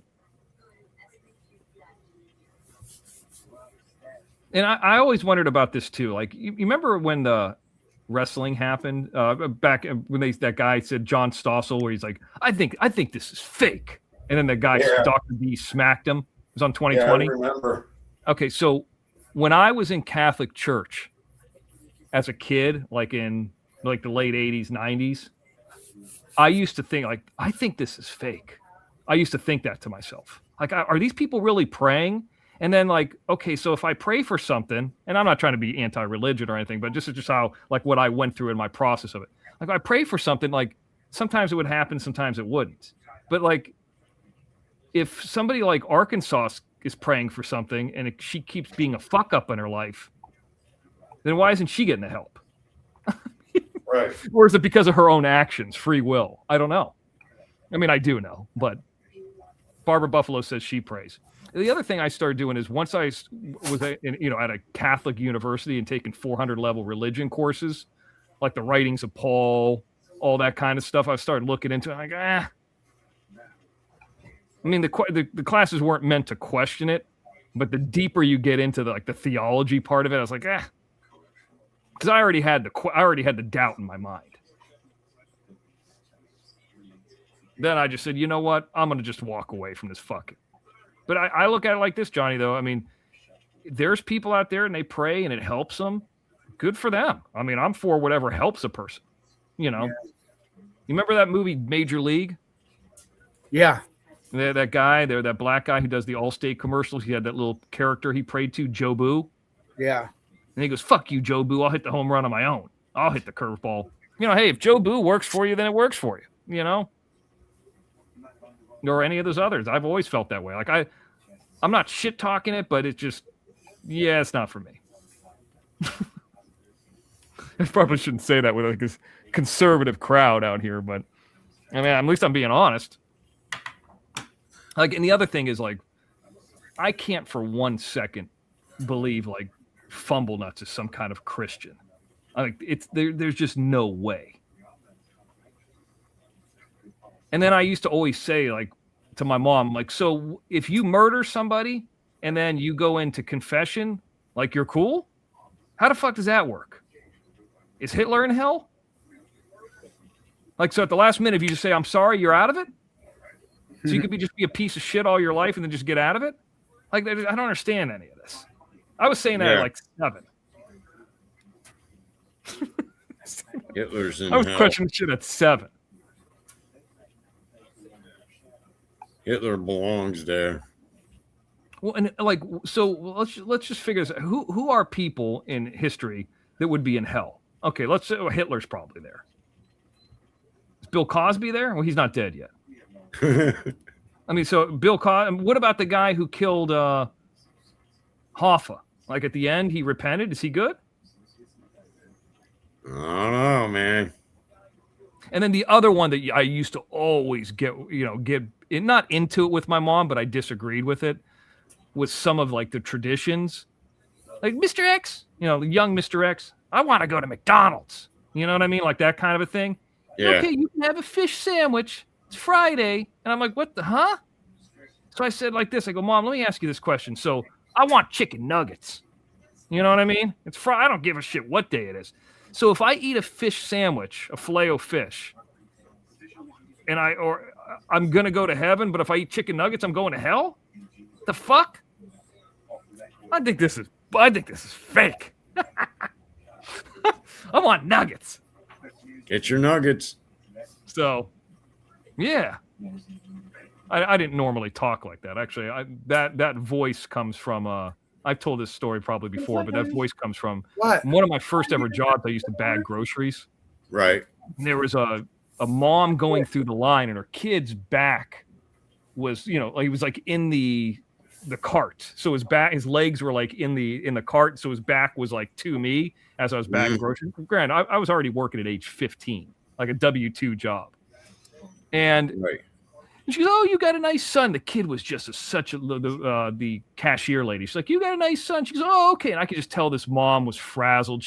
I'm 15. The mom's probably 28. And now I'm like 47. And I'm like, wow, I'm like almost 20 years older than that mom was at that point. She didn't know what the fuck she was doing at 28. You really don't know where your asshole is at age 28, So Right. so the kid goes like, "Oh, Mom, I'm hungry." And she goes, "Honey, we have all these groceries. We have all these things. I don't want any of this." "What do you want, honey?" "I want McDonald's." And that's where that came from. So I started talking like that, even though I was like already 15 or 16. Good night, Mean Green. Yeah. So Jennifer, you do the same thing.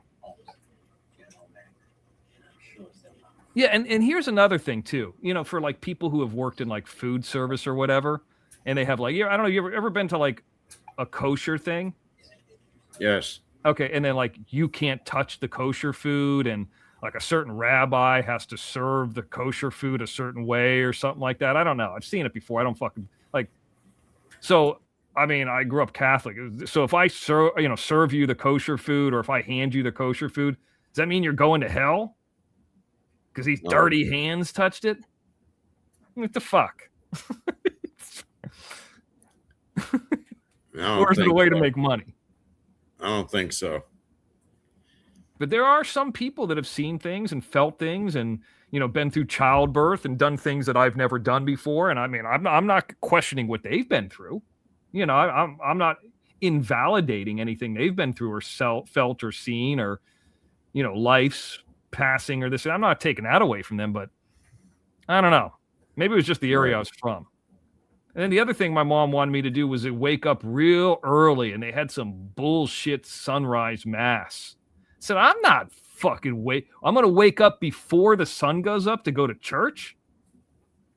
It's beautiful. No. How about sundown mass? We'll go to that. The Easter Bunny's this is like a second Christmas. I'm supposed to be getting gifts. Supposed to be. Yeah. Christmas is about giving, not receiving. And I'd always be like, no, it's about receiving. Fucking Sega Genesis games. Yeah, I remember those days. Yeah. See, I've never had kids. I never really had to, friends, family members, girlfriend, whatever it might be. You buy gifts for people you care about, but I've never had to do like a Christmas for kids. Fuck that. I skipped out on all that bullshit. I mean, it probably would be fun to like have a kid and like, hey, let's go to Disneyland together. Like that would probably be cool. But like the shitty diapers and all that, yeah, I'm good. Now I'll take the trade out of no. Oh, some people have to go through it, man. I had to. Telling you. And yeah, then the thing that happened, well, you know what happened, Jesse? You always had to go to church, and then if you were wearing pajamas. What about all these people like in the South that were watching church, from their house, like on TV? Does that count? Then I learned about the Nag Hammadi scriptures, the scriptures that they found in Egypt way after the fact that they did not include in the Bible. And one of those scriptures were, basically the house of God could be anywhere, but the Catholic Church buried that, because then why the fuck would you need to go into the church if, you could watch it on television or do it in your own house or on the internet? It's true. I thought the Romans became the Catholic Church. That's where their money went. And there's something weird about that Vatican too. I know people have been there who have been there, and they say it's great, it's nice, it's beautiful, but it's like this weird little city in Italy that's got walls and secrets and shit. I don't know. Something's weird about it. Oh, it does have secrets. I remember going Shark Hitter to that St. Leo, and Roman Catholics, one thing. I know there's a lot of probably Roman Catholic Italians and Greeks, Greek Orthodox, whatever, but but Benedictine Catholic, I've never even heard of that till I went to St. Leo. I didn't even know what that was. Still don't know what the fuck it is. And then, that's the other thing, Texas Granny. You mentioned Baptist. I went to a Baptist Christian high school. And by the way, dickhead Ruben Sanchez, to be the homecoming king, I don't know how you found the yearbook. You must be really digging. It's actually anybody in the high school there. So it's not just 3 or 4 people. But to be the best, you got to beat somebody, even if it's just one other person. You wouldn't know anything about that. And especially in that school, to be homecoming king, when you've never been in that school before, some of those people have been going there K through 12, to beat out anybody, saying something. But what do you know? The fuck do you know? That's true. And you know what? The shirt I'm wearing right now happened to be that shirt that was way back then, too. It's from 1996. How about that? Anyways, who cares about that? So they had this Baptist thing, right, at this Baptist Christian high school. And, they don't believe in dancing and stuff. And they have, they're not into Halloween. They would have, a Jesus Loves You party. So I was like, let me get this straight. If you were... Now, I'm 17 or 18 now at this point. So if you dance, you're going to go to hell? Because they didn't have prom. All they had was homecoming, and there was no dancing at the homecoming. It was more like a banquet. It was like a dinner. Right. And they, baptism, and they were this Baptist Christian high school was really into I've talked a little bit about this before. I'll talk it again since we're on the subject, but slain in the spirit, which they start talking in tongues. It's like a private little language you have with Jesus. They start talking all crazy. I thought it was bullshit. Okay. Yeah. That was one thing. And then the other thing is you had to quote unquote be saved. So I was like, well, I don't understand this. They're like, yeah, you have to say what your sins are, almost like a confession to a Catholic, and then be saved, and then you're baptized as an adult. So I went home, even at 17 or 18. I said, Mom, I don't understand this. I was baptized as a baby. Wasn't I saved then? She goes, yeah, you're Roman Catholic. And I'm like, well, these Christian people, these Baptists are saying, I got to profess it again and be, speak it out and then be saved again and be baptized again. Who's right? And she says, well, all those other Baptists and Lutherans and Mennonites, those are all derivatives and break-offs of the Catholic Church. And I'm like, so what, just anybody can make up their fucking rules as they go along? Sounds like the haters pushing the goalpost back. So I said, you know what? Fuck this. Yeah. Hey, Gen X. Gen X says that's Pentecostal religion that speaks in tongues most times. I'll tell you another quick little story, Gen X. So I was a senior in high school, and I was clearly the best athlete on the team. It wasn't even close. And there was the guy who was probably the second best athlete was kind of like a troublemaker. Good guy, but a troublemaker. And, seemed like the kind of guy that would smoke weed and probably as he got older, drink a lot. Probably a guy who was building houses, like a fumble nuts type guy, but a decent dude. Like I personally like Hey, Stone Sailor. So this guy in high school, and you know how kids are in high school. I think that guy was a junior. Yeah. He got a blowjob. Like, and the school found out about it, but one of the cheerleaders gave him a blowjob. Mm. And this is like a real rough and tumble guy that like, and then I'll just say his name began with a J. We'll just call him Jay. And it's like, everybody's like, oh, did you hear what happened after the game? Jay got a blowjob from this girl and this. Oh my God. I think it might have been a girl that was in his same age. They weren't seniors. They were like a year younger. I think they were juniors. And then he came out. They didn't say anything to the girl. All of a sudden he came out. And he goes, you know what?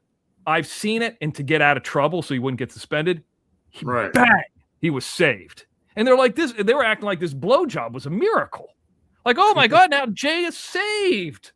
I'm like, wow. I guess getting a knobber can bring you to the Lord if shit gets real tough. Hey, Stone Sailor. Hey, what's going on? Go ahead, Mr. X. I didn't mean to stop you telling the story. Go ahead. So this guy, Sailor, we're just talking about religion and different things. This guy, that I knew in high school, he gets a blowjob, is about to get suspended or thrown out of school. And all of a sudden, a blowjob? Yeah, and then he got saved because I went to a Christian high school my senior year. Oh, wait, he got one. Wait, he got it at the school, like while at the school. Okay, so here's what happened. Play basketball, like high school basketball, and after the game, he snuck off with one of the cheerleaders, and she gave him a nizobber.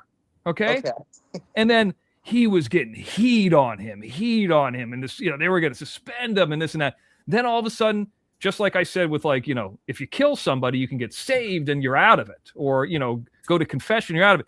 He told them that he was saved. He knew that was like his one get out of jail free card, and they were like celebrating him by the way, I didn't mention this. Every Friday, like the first period of Friday was like a mass.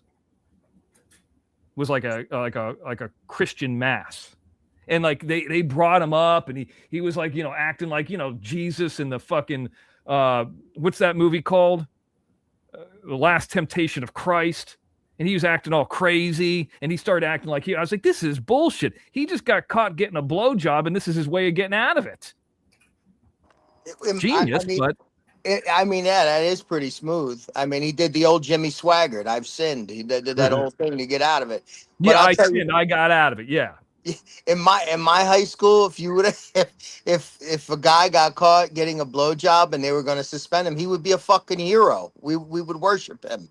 Right. Like they worship this guy in a different way. Now, Queen of Ossian says, Mr. X, it's biblical speaking in tongues.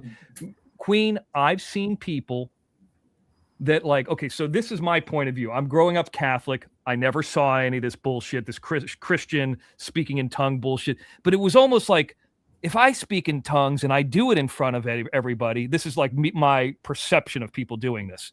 I'm closer to God than you are. That's like, it was like a status symbol. Like people now have Gucci and fucking their dunks or whatever, their Jordans. Yeah, they were closer to God because they caught the Holy Spirit in Friday Mass. I'm like, this is fucking bull. I just sat there and just quiet, just minding my own business. As far as I heard you say, commit any sin you want and then say, forgive me. Remember, you got to repent too. Right. It's well, the reason I think I'm saying this is I just watched that new, it's called Knives Out. It's that Netflix. Oh, I saw a good movie. Yeah, the religious one where the lady, I'm not going to say who did, but the person at the end who did the murder, she repents and then bang, she's free of it. She murdered somebody and it was implicated in 2 other deaths. Yeah. You're supposed to repent and make an act of contrition to get forgiven. That's what the Catholics believe. That's what we were taught. And I'm Catholic too. Grew up Roman Catholic. Went to a Christian high school. Went to a Benedictine Catholic college. So I got a few different ones. And here's the thing about it is, it's like, okay, I went to confession one time in my life, and I'm like, I'm not telling this guy my personal stuff. Fuck that. It is kind of awkward. I'm not doing that. Like, well, what you're gonna go tell another man? Oh, what did you do that was bad? And at age like 16 or 17, what's the worst thing that you could really do? Beat off? Come on. I would intentionally downgrade my sins. I would tell Who doesn't? I looked at a Playboy. Yeah, I would water things down. I'm going to be in hell. I had an impure thought, 1 or 2. Yeah, do 5 Hail Marys, 5, whatever. And I was like, okay, so what about like Peter North? Like he's been fucking, he's not married, he's not anything, he's just blowing loads It's a everywhere. lot of Hail Marys. It's a lot of Hail Marys. Yeah, I mean, seems like he's having a pretty good time. It's not really hurting anybody. It's actually helping people the way I look at it. I don't know. Hey, we all make our own decisions in life. It's true. And then I think I see people in life, like in YouTube's a good example of it, that are just like, they're fuck ups all the time. And I'm like, well, they're fuck ups because of what their choices are. It has nothing to do with a man in the sky or anything. They're just either drug addicts or just fucking degenerate losers. Like Eric Foss, there's something wrong with him. Oh yeah. There's something wrong with it. It has nothing to do with Think Jesus. so? Yeah. I mean, what is it a chromosome? Is there a chromosome off or something? I don't know. I think, you know what I think it is? Part of it is upbringing. Sure. A lot of it's upbringing. I've seen some fuck, and Sailor, you would know this more than probably anybody, but it's like, I've seen some fuck up kids that went into the military and they turned around real quick and they became like real stand-up people. I was one of them, but yeah, I was one of them. I fucked up a lot as a kid. I had some buddies that I played basketball with in high school that I thought like they'll never make it out of the quote unquote ghetto, and they're like upstanding citizens, good dudes. They were good dudes anyways, but like they had because of the military, it like put them on the right direction, gave them a lot of, I don't know, skill. It's discipline. It's discipline. It's it makes you self-reliant, self-disciplined, and like self-actualized. Like what is your purpose here in this earth? You know what I'm saying? Like your purpose, like what is your mission? You're always looking for another mission. Even when you're out, you're like, all right, what's my next goal? What's my next? All that stuff is just ingrained in you in the military to constantly, meet objectives and then create new objectives and goals. And you're just constantly doing that. See, I think I would like that. I just wouldn't like the part of the person at the beginning yelling at me. I'd be like, you get over that. That's not a. I mean, as a younger man, probably 18, 20 or whatever, I probably would be okay with it more so than I am now. But like, that part Let of me it. ask you a question. I know you see the movies where the drill instructors are yelling at them. Now, what they don't show you a lot of times. Now, there are some kids that are very soft and, they get yelled at and, maybe their parents never yelled at them, unfortunately. So now all of a sudden they're like, cracking because, some division command, we call them RDCs in the Navy, recruit division commanders, red rope is yelling at them. But like people like me and kids like that grew up in my kind of household, like we would just laugh and we would. It was hard to keep a straight face sometimes because they would rip into you, but they can make fun of you at the same time, and they would make everyone laugh. Like, you know what I mean? It might be one of those things too that like after you're done with it, that's the guy that you end up being the closest with when it's all said and done too, or you keep in touch with them as almost like a mentor or something like that. Yeah. I mean, usually, I just know when it was all over and they marched us out to this area to have us take us to, like, some of us are going here, some of us are going there, some of us are going to all these different places. And we had 3 of them and they just turned around and they're like, we're really good actors, aren't we? Ha ha ha. And they just started joking with us and we're like, are these guys fucking with us or are they for real? Like, they just completely turned it off. And then as you get into the military, you see like how they become those guys. Like you meet guys that do that and then they offer it. I never wanted to do that. I didn't want nothing to do with that. They got to get up too damn early. I'd rather have my dog. I'd rather be a dog handler. I didn't give a shit about doing any of that. So. Yeah, I mean, I think this is how I looked at it with sports too, like being singularly focused on something. Like your job is the dog, but you're part of a bigger team. Like I would like when I played basketball, sometimes I'm like, bring me in for a defensive series and I'll blow all my energy in 1 or 2 minutes, but they won't get the ball past half court. That was like my mission. Like I'll shut them down with every amount of energy that I have. So and if they get a lead, if your team gets a lead, you can go shut them down. Yep. And I knew I'm not going to dunk on anybody. Or I mean, I could shoot 3-pointers, I could drive in, but it's like you need somebody that's my size or a little bit bigger, I'll shut them down for a possession or 2, and that's just my only mission. So you're a good defense. Yeah. Okay. All right. You rebounded too, huh? Yeah, Hey, for guys. being one of the, I mean, 6'1" is one of the smallest guys on a college basketball team. Second shortest, but yeah, it was still like a Charles Barkley type All right. rebounder, I think, at least. Yeah. Because that's just about, look at Dennis Rodman. That's just about wanting and going and getting it. Yeah, that was his whole thing, defense. It's just, attitude and effort. But yeah, I mean, I was actually just contacted by the guys over at Pendleton.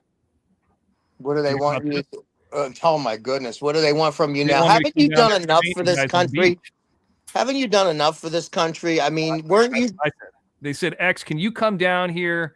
One of our drill instructors is sick. We need somebody to run these kids on the beach. There you go. I Hey, said, guys, I got to step away for a minute. All right, go go ahead. We got the con.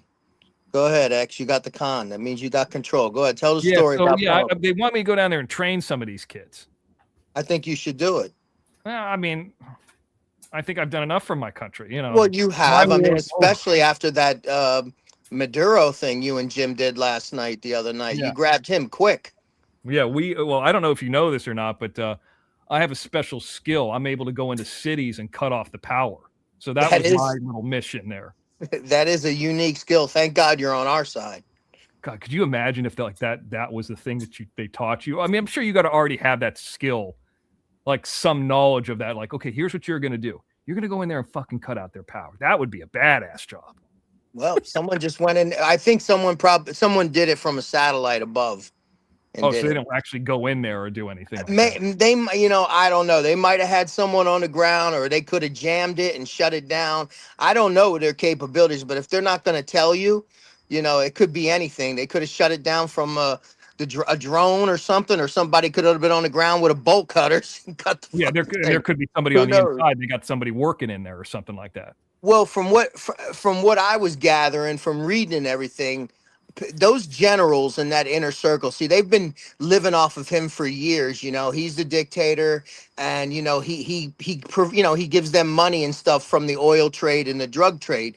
But it was to the point where their whole country was surrounded, and they knew Trump wasn't playing around. And he's like, "You're going to give me Maduro, or you're all going to die." And they gave him up.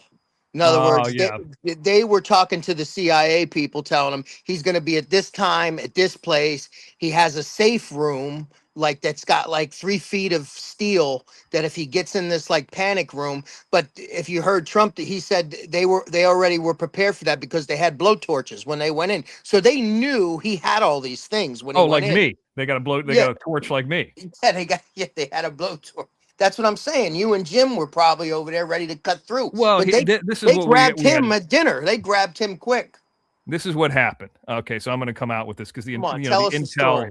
Yeah, it's over. So I want to hear. They asked me and Jim to go down there, and I told them I only work alone. That was my one caveat. I need to go in there by myself, be dropped off, maybe have a little bit of a tour guide, but overall, and they wouldn't let me work alone. They wanted me to go in with a SEAL team. And I said, I'm not fucking doing that. Either myself, and all I need is a knife. Oh, okay. Yeah. Wow. Just a knife. What kind of knife, though? A knife and some zip ties, and I'll walk out with that motherfucker hand in hand, and we can get on a helicopter or get on a chopper together. But no, they wanted to play it a little bit more safe. So, I let them do their thing.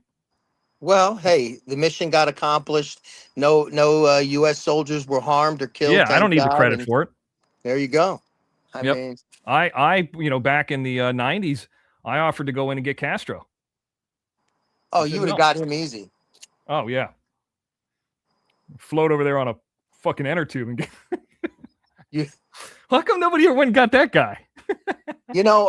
I'll tell you what. They tried. They were trying to assassinate him, but I think technologically now, at this point in time, in 2026, we're so far advanced that if we wanted to grab whatever that guy is now, Diaz-Canel, it would be probably as quick as that if we wanted to get him. If they can grab him, could somebody grab Trump? No. Not with our security. Not with the kind of security we have around him. Not that I mean, look, I know that guy, that moron took a shot at him and hit him in the ear, but I mean, to grab him like that, I don't think they could do that. There's probably too many exits. Do you know how big of balls another country would have to be to try to kidnap him on U.S. soil? Do you know how that would be? Well, they did 9/11. I mean, that's pretty crazy. Yeah, but I mean, to kidnap a president, that's a whole nother thing. That's an automatic war if the president got kidnapped. What if it's somebody like an ex-president, like Bill Clinton? He's walking around up there in the Northeast. You know, Well, him, nobody would really care too much about him. I mean, I'm talking about a current president. But even if they let's say they grabbed Clinton or they grabbed Obama or something, that would trigger a war. That would be an act of war. So I mean, even if that would be a really stupid thing for any country to do or even try. Yeah, it's crazy. But those Maduro generals didn't want to get killed. They're like, we got to turn this guy over because they're going to come in and kill us all, for this crazy fucker. So they gave him up. Rainbow Melon doesn't like Obama? Wow. Well, good. Good. She pays attention. She paid attention in school then. She didn't like Obama. I didn't like him too much either, to be honest with you. I liked him way more than George W. Bush. That's for sure. George W. Bush is the worst ever. Please. Him and Dick Cheney, they're war criminals, in my opinion. Look what Trump did in 3 hours. Bush, we had over 46,000 killed in Iraq. Were you serving when Bush was in or no? Yeah, I was serving when Bush was in, yeah. Yeah. 8 years of that guy. Fucking, yeah, that guy should have been put away. And Dick Oh, Cheney. my God. That's another person. Like, if that guy isn't in hell, there isn't a hell. Yeah, that guy started a war illegally and wanted to get people killed just so he can get his Halliburton, those contracts. He did it on purpose, man. He lied. They both did to get us into that war. Look how fat. If we wanted to take out Saddam, look how he just took out Maduro. He could have. Let's say if we took Saddam out like that, it would have been like no war, nothing. Boom, 3 hours. See ya. Guy's gone. Wouldn't it be, and I don't know, I mean, you tell me, wouldn't it be easier to get somebody in South America than in those Middle Eastern countries? Seems like with all the tunnels and the holes and it's desert, and it seems like that would be tougher. I mean, you've been over there. I mean, well, the only thing about Saddam is he had 58 palaces across Iraq. So he slept in a different palace every night he moved around to a different palace. Okay. So then it's kind of like playing whack-a-mole. Like, which one is he going to be in, So you would have to get good intel he was going to be in one particular place at a particular time and to get him, because he never they said he never spent the night in a place more than one night. That's what they said. It just seems like, I mean, I guess I don't know every single terrain, but like if I had to, like, if there was places I wasn't going to choose to, like, I don't want to go to the Middle East because it's a fucking dry desert, or Vietnam would be tough because of the jungle. It doesn't seem like Venezuela. I mean, yeah, there is a jungle there and Amazon and all that stuff. Yeah. It doesn't seem like it would be as rough as the Middle East as far as terrain. If terrain, no, I think it would be. I don't think it would be as bad. I think with jungle now, I mean, we got infrared and those special kind of, IR visions and stuff. They didn't have that in Vietnam. Now we have stuff that's like high tech. Plus we have drones now. They could fly over the Amazon and find those places that planes can't even get around. And they could just eliminate them. Boop, just blow them up. I saw a drone video one time. There was a guy in some kind of boat trying to get away, like a little paddle boat, and the drone blasted him. It was infrared, and you could see like his blood and guts going all over the place, like in the water. It's a game changer because you can hide in the jungle in the middle of the Amazon where no planes, but they can fly a drone 6 feet off the ground and fly high over you, right down, and then just eliminate you, evaporate you. But how that jungle? I've been to the Amazon, so thick down there. How would you be able to? I mean, I've been in the Amazon jungle before. You can't even see out of the canopy. It's so thick. Well, they probably sprinkle a little magic dust on the jungle to kill the vegetation. Okay. Because there's no way a drone's coming. I guess there's probably you couldn't fly it into the jungle and around. It's too thick. They would probably get the vegetation burnt down. Like I said, they would probably either put chemical on it to burn it down, or they would fumigate it with something, and or just blow it up. Just start firing into there and blowing them up and seeing what they see. It's a weird place because, in fact, that movie that I talked about recently, Anaconda, it kind of does a good job of showing what it looks like. Yeah, that river looks like a lake. It's so big you can't see it, and then see the end of it. It looks like if you're looking at the end of the Pacific Ocean, but there's no waves. Okay. It's brown. There's a part of it that's black. Then you get into the jungle, and it's so thick, and it's like, and I mean, there's openings. I mean, there's places you can get out to, and on the shores and all that kind of stuff. But it's like, there's no way anybody would see it, and there's so much of it. Dude, Like, they're putting cameras on little beetles now. Do you know that? And flying them like little drone-sized beetles. No, I didn't know that. Oh, shit. I'm sure there's trail cameras and other stuff. Yeah, too. I'm not making this up. This is real. I'm not making it up. They got like a drone like the size of a beetle with a camera in it, and you could fly it anywhere, and it'll go to a place, and they'll just put it like in the middle of a house somewhere and rest it, and it'll film everything in that area and report back. Don't know how much. The technology is incredible today. It's insane, and it's great because it don't risk guys like me. You know, because back in the old days, they'd send you out, go over here, go look, go find this, and and that's how guys die. Now they want to use a drone and fly it over, and if they see the enemy, they want to engage it. Great, Yeah. You got some dude flying a drone in Tampa, with friggin' flip I tell flops you on. what, I got 2 of those drones, and they're cheaper drones, and it's amazing what they can do. Mm-hmm. And they're not even like they're DJI. They're actually trying to ban all that too. Rainbow Melon, you asked about cell phone carriers. I would suggest Metro PCS. It's on the T-Mobile track, if I'm not mistaken. It's cheap. There's no contracts. I mean, people might make fun. I've had Metro PCS for years. For when they I had them started. too, and they were good when I had them. When it was like, there were areas around here, like, okay, I'm going to drive through this swamp area. I'm going to lose a signal. Like there used to be certain areas where I know I've had no problem. I would not do a contract with anybody. Like, what's the other one? Mint Mobile. Like you should. I think I pay. I haven't paid more than $30 a month. So I hear all these people that are paying like I'm paying $90 for my cell phone. Why? Fuck you. Yeah. I mean, I pay $30 a month. And then the junky one that I have, I think I pay like $20. But that's track phone. That one actually sucks. Yeah, I would suggest Metro PCS. You get an iPhone through Metro PCS. Yeah. It's not bad. I'm starting to think Rainbow Melon's not black. She doesn't know what Metro PCS is? She's not black. She's not Hispanic. She doesn't know what she's talking about. Yeah, Straight Talk. Some of those I had. There was a while when I was in New Orleans, they shut down Metro PCS because they said it was off carrier, and I had to get Boost, and that one fucking sucked. And then Metro PCS came in like 6 months later, and I switched back. Oh, it left your era, Barbara Buffalo. That's what happened when I went in New Orleans. But Boost is 25 month. There, yeah. See, unlimited. Virgin phones, I don't know. I would get Mint Mobile. I mean, if I was going to start over again, that's really inexpensive. Not bad. Oh, X, by the way, that was me who sent you that Cash App. You didn't. Oh, okay. Thank you. I didn't. Yeah, you know no what? problem. I didn't know what your full real name was. Now I do. Okay, no problem. You were talking about the. Well, I didn't say your real name, did I? I The said flamethrower. Yeah, the flamethrower. Have you ever shot a flamethrower before? No. Oh, No. Well, you know, I have in my shot a service. flamethrower. They don't teach that in the Navy. Flamethrowers. Yeah.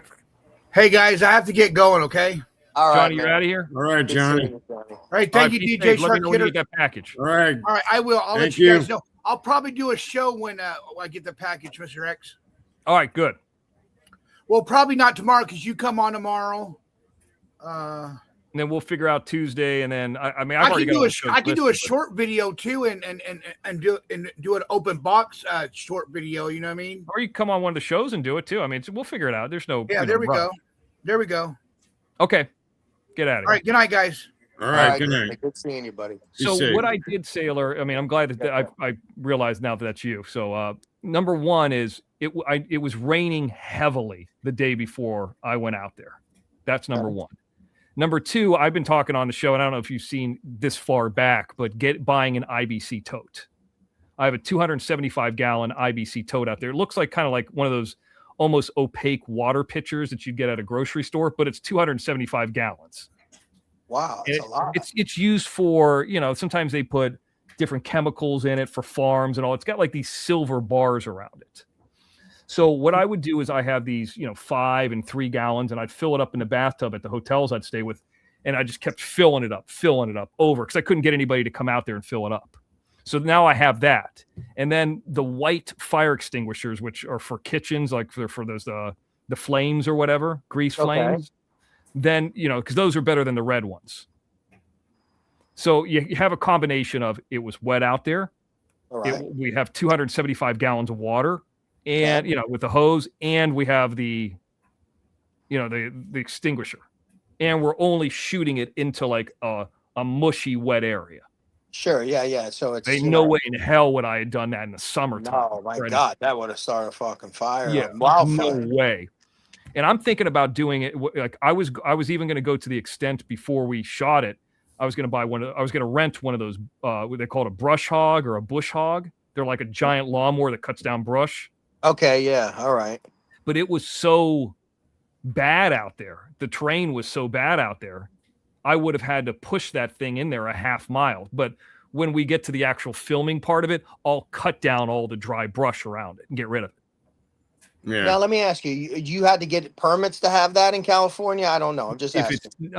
So if it's more than 10 feet, you have to have some kind of a license. But they sent like a kind of a governor on it. If it's considered a long range torch. They said there's no, like, we interviewed the guy on Night Owl Network, the guy who created it.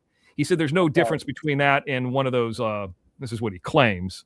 One of those, like you see those lighters that kind of like emit like a little. I'm trying to think the name of it, like a little torch. They're like a little torch that you could burn, that people burn. They could light cigars with and shit like that. So you can see in most of the pictures. I mean, unless the wind is pushing it, it's like 10 feet. Now I slow it down and cut it off with camera angles and do some things to make it look a little bit more than it is. Like all that stuff that I'm showing in that video is all slow motion. Okay. Slow down 50%. So it goes faster than it really looks like in that video. But no, you're allowed to have it. If you can look on their website. California, Maryland's the only place where it's completely illegal. So Eric Foss can't have. No, he can't have them. And it doesn't matter, like, if you're a criminal or you got a felony or anything like that. There's no. I mean, you can't take it on a plane. Can you use it for home defense? I mean, technically, yeah. In Florida, you probably could. Good.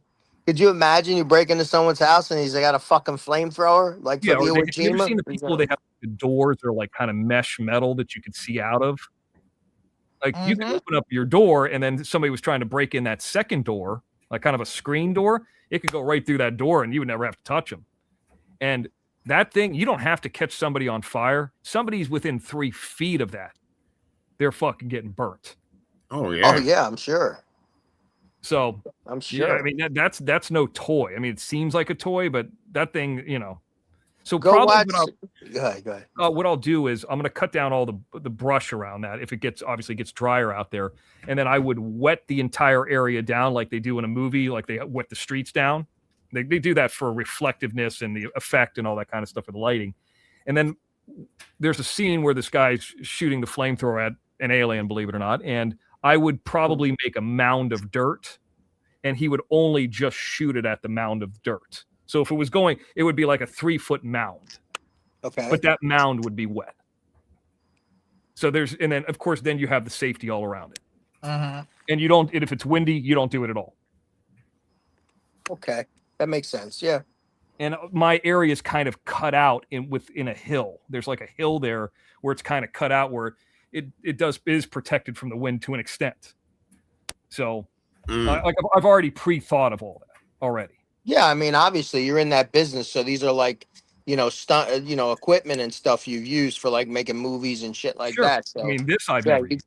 You got to game all that out, before you do that. And there's a guy that we know that we're kind of friends with, the guy who did the fire burn when I did, was completely on fire. He is I can't remember the pyrotechnics local. He is a class 1. I think it's class 1 or class A, like with the fire marshal. Like he has passed all the pyrotechnic school. He's like, got all the endorsements. Yeah. But I got you. Yeah. Like that's what his job is. So like if you can hire a stunt coordinator, or you can hire this guy, and this guy like knows the safety, has done hundreds of fire burns himself, knows everything. And usually they want a water truck out there, which a water truck isn't hard to get. But I'm like, what's the difference between a water truck and I have 275 gallons? Water truck could have 3,000, but it's like, I could get both. I mean, probably, I would go for a cheaper rate on a urine truck. It's probably cheaper. Right. That probably, well, if it's Hey, somebody well, like you're Eric going to give a Foster fuck here- whether it's water or urine if you're on fire and I'm spraying you with it? Yeah, No, right? you're not. Customer satisfied. Right there. One thing I've always done with fire burns, and I've done this, like when I did mine, is I always have somebody there that's like really close to me and they have their own extinguisher. Just in case, like, fuck it, let's walk away. This guy's a dick. I don't think that they would do that. That's a lot of trust you're putting in someone. Yeah, it is. And it's fucking, here's the thing. When you do it, the gel they put on you, it's from a company called Action Factory, believe it or not. It has to be stored freezing. And so there's certain type of like clothing you can't wear. Like you can't wear vinyl. You can't wear anything that's going to melt. Like leather's perfect for it, or cotton's great. And they put it in your ear holes, your nose holes, everywhere. And it's so freezing cold, this gel that lights on fire. You're almost like asking them, like, okay, hit me with the thing. They hit you in the back of the legs or right below your butt, and it goes up. Now, the next part of it is you got to know how to deal with fire, which is moving forward and not returning to where the flame was. So you have to have like a little bit of common sense and knowledge about how to do it. Obviously, if you were walking into the wind, that would probably be pretty stupid. You have to be walking away from it, if I'm not mistaken. I think if I have that correctly, maybe I've got that backwards. You But want to go down, you want to be downwind. Yeah, you want to be downwind. Okay, yes. Downwind, yeah. And they'll tell you what, or really you want no wind, or you don't want to do it. Mint Mobile Barber Buffalo is the one with Ryan Reynolds, and he's always doing those commercials. The guy who played Deadpool. Anyway, so yeah, like they'll tell you what to do, preferably no wind. I can't remember. I'm probably saying it backwards, downwind or upwind, but the bottom line is you got to have like a little bit of common sense. So there was a section in my fire burn where, you're supposed to be like, oh, I'm out of control. I'm swinging my arms. And then you swing your arms and then you could look left and now your face was just where the fire was at. So and then there's things that are called like hot patches where they could put you out and then you have like a little ember in there and it could burn you and you don't even know that you have it. So they put you out, then they put you out again, then they put a blanket around you. But it's definitely terrifying. I know that the haters joke about the portable toilet. It's the only time I've ever used the portable toilet is right before I did the fire burn because it was out in the middle of nowhere. It's terrifying. You get the stress colitis. Good thing I had that thing with me. It's the only time I've ever used it. Well, there's nothing wrong with that. That's, you of course you're going to be nervous before you do something like that. You should be, or there's something wrong with you. Right. Well, I looked at it like this. I said, there's a couple things that, really I think are part of doing stunts. Horses are one of them. You really got to be a horseman to do horses or fall. Like that's its own skill. That's one of them. And the other one's a fire burn. I mean, there's high falls and all that bullshit that go with it. Car crash. I don't do anything cars. I'd have other people. It's just, that's another skill. Obviously, there's aerial stuff, people doing, skydiving and all that kind of stuff. Those are all different. I mean, there's stunt guys that all they got is animals. Bears, dogs, like if you had a dog that you could control really well, like you would be the guy who's getting bit by the dog in the scene. Yeah, I could do dogs, no problem. Right. I mean, That I could be could, your thing. I could do anything, training a dog, but not a bear or anything like that, or a wild tiger. But here's the thing, though.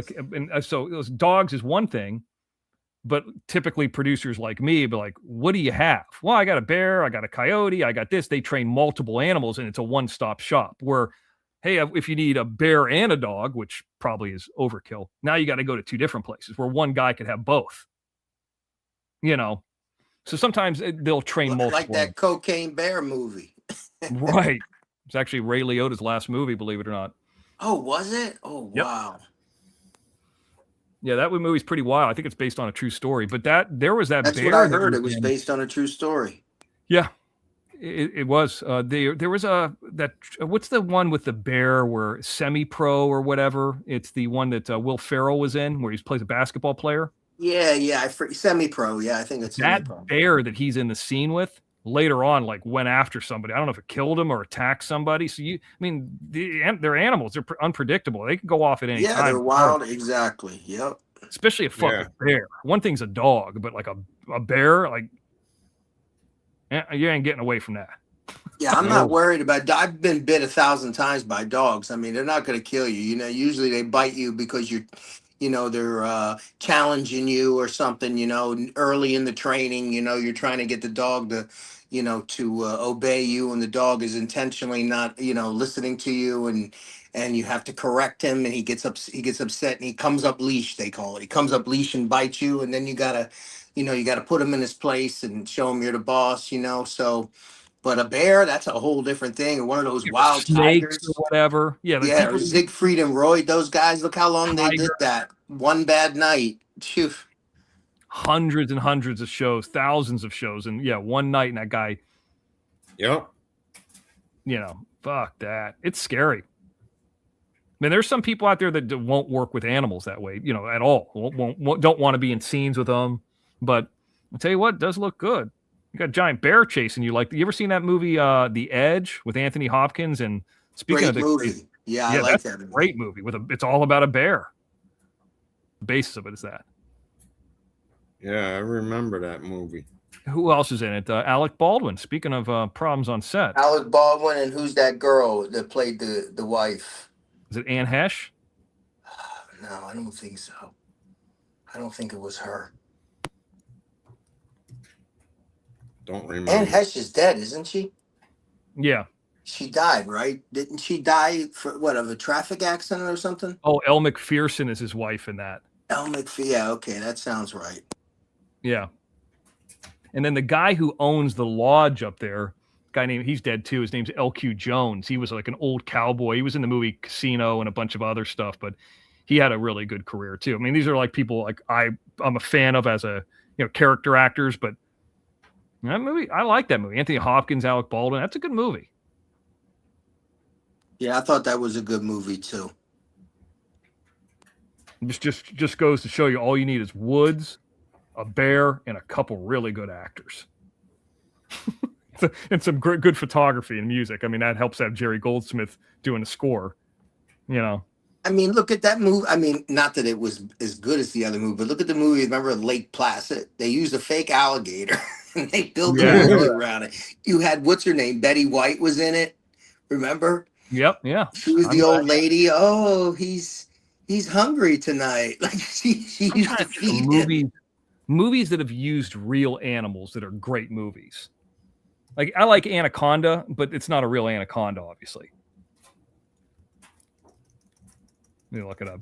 Good movies that use real animals. I'm not talking about like Benji or any bullshit like that. Or Old Yeller or Babe or whatever. Like where the animal's like a bad guy. I did like the Liam Neeson movie, The Gray, with all the wolves. Oh yeah, that was good. I love the ending too, where he just had it out with them. I love it.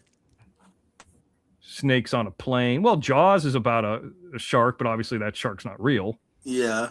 Well, no, it's based off of a real shark that a shark attack from like the early 1900s there, that there was a great white shark attack there. It just didn't kill all those people like Jaws did, but it was it caused a real big, thing at the beach. I remember that was what it was loosely based off of, a real story. Mm-hmm. Yeah, they had all kind of problems with that shark, the Bruce shark. I saw that shark at the Academy Museum. Really? Yeah.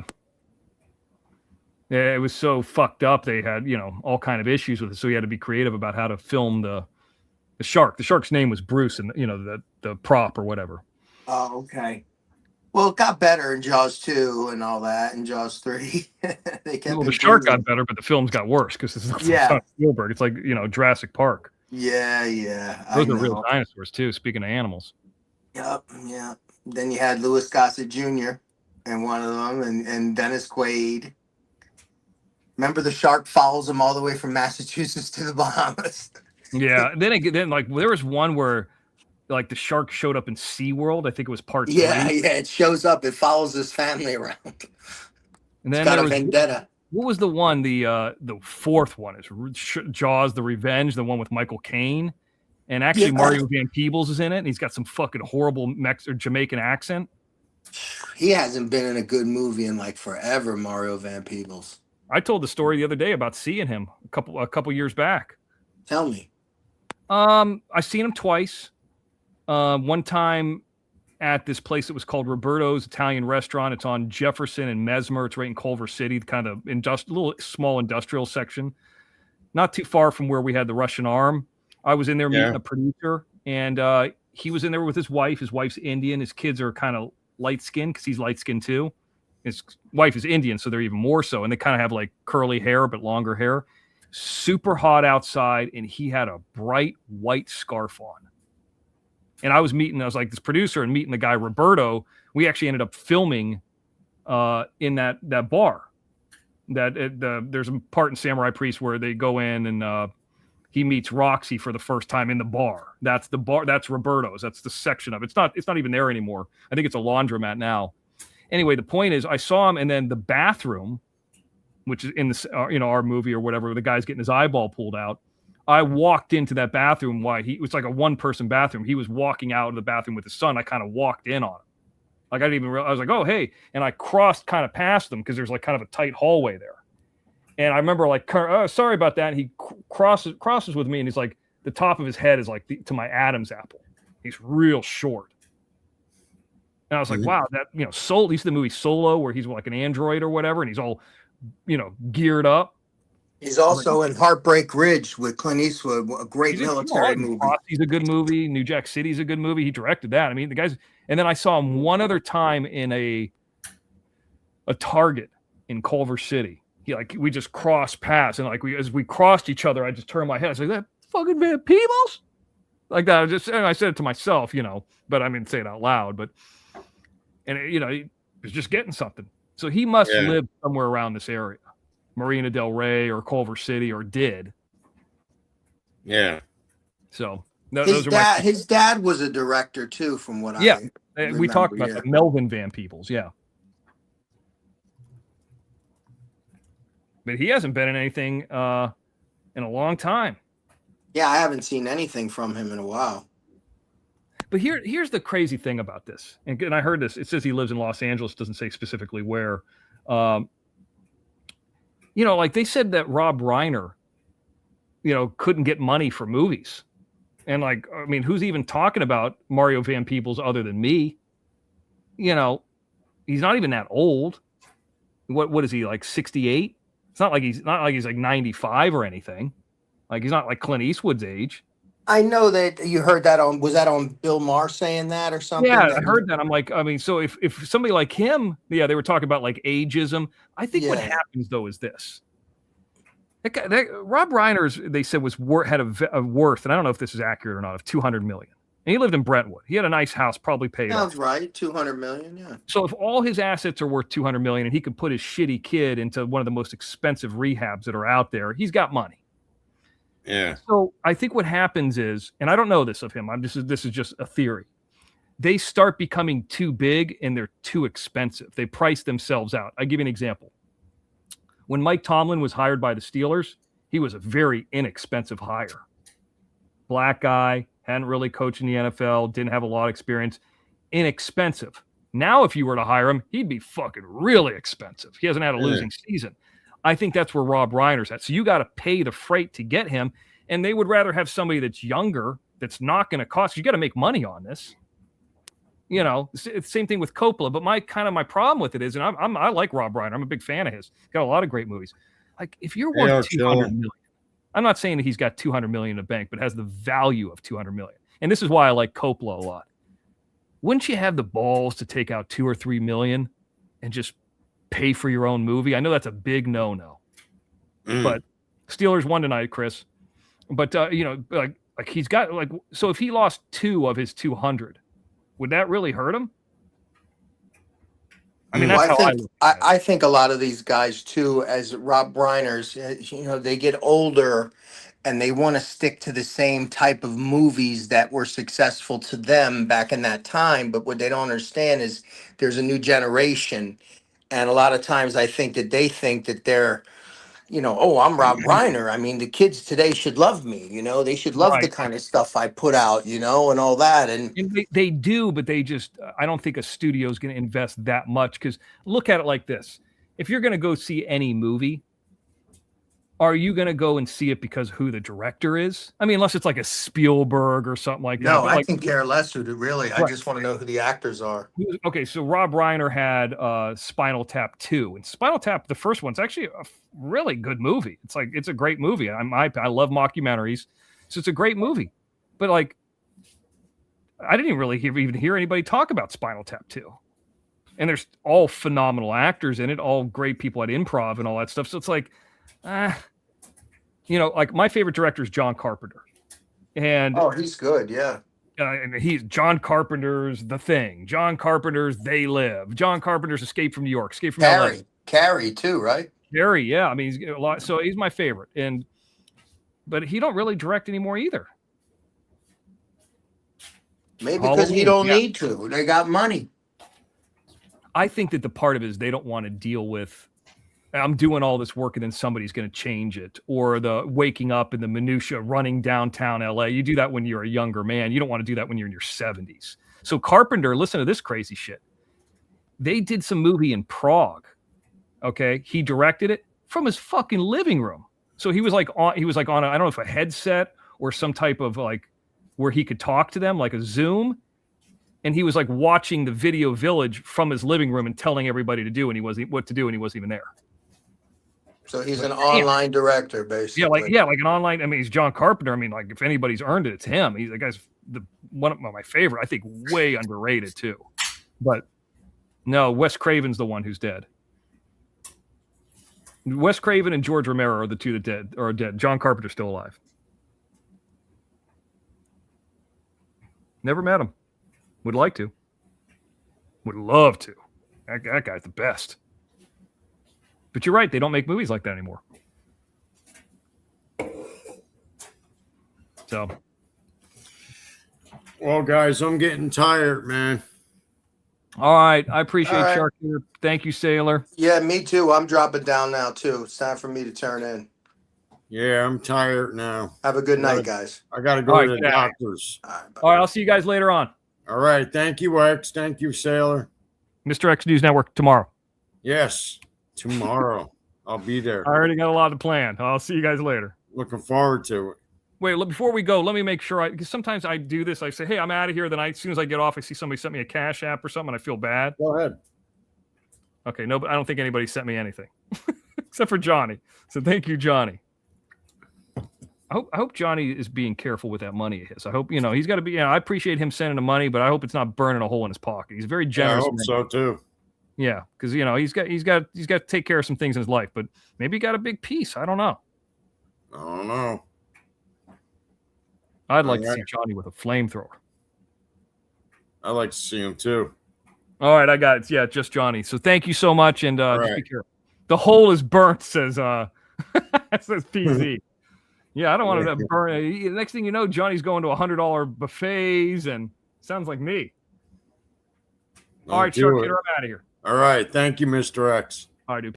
All right. Thank you, everyone, for coming in. And it was a successful show. First night back. Thank you very much.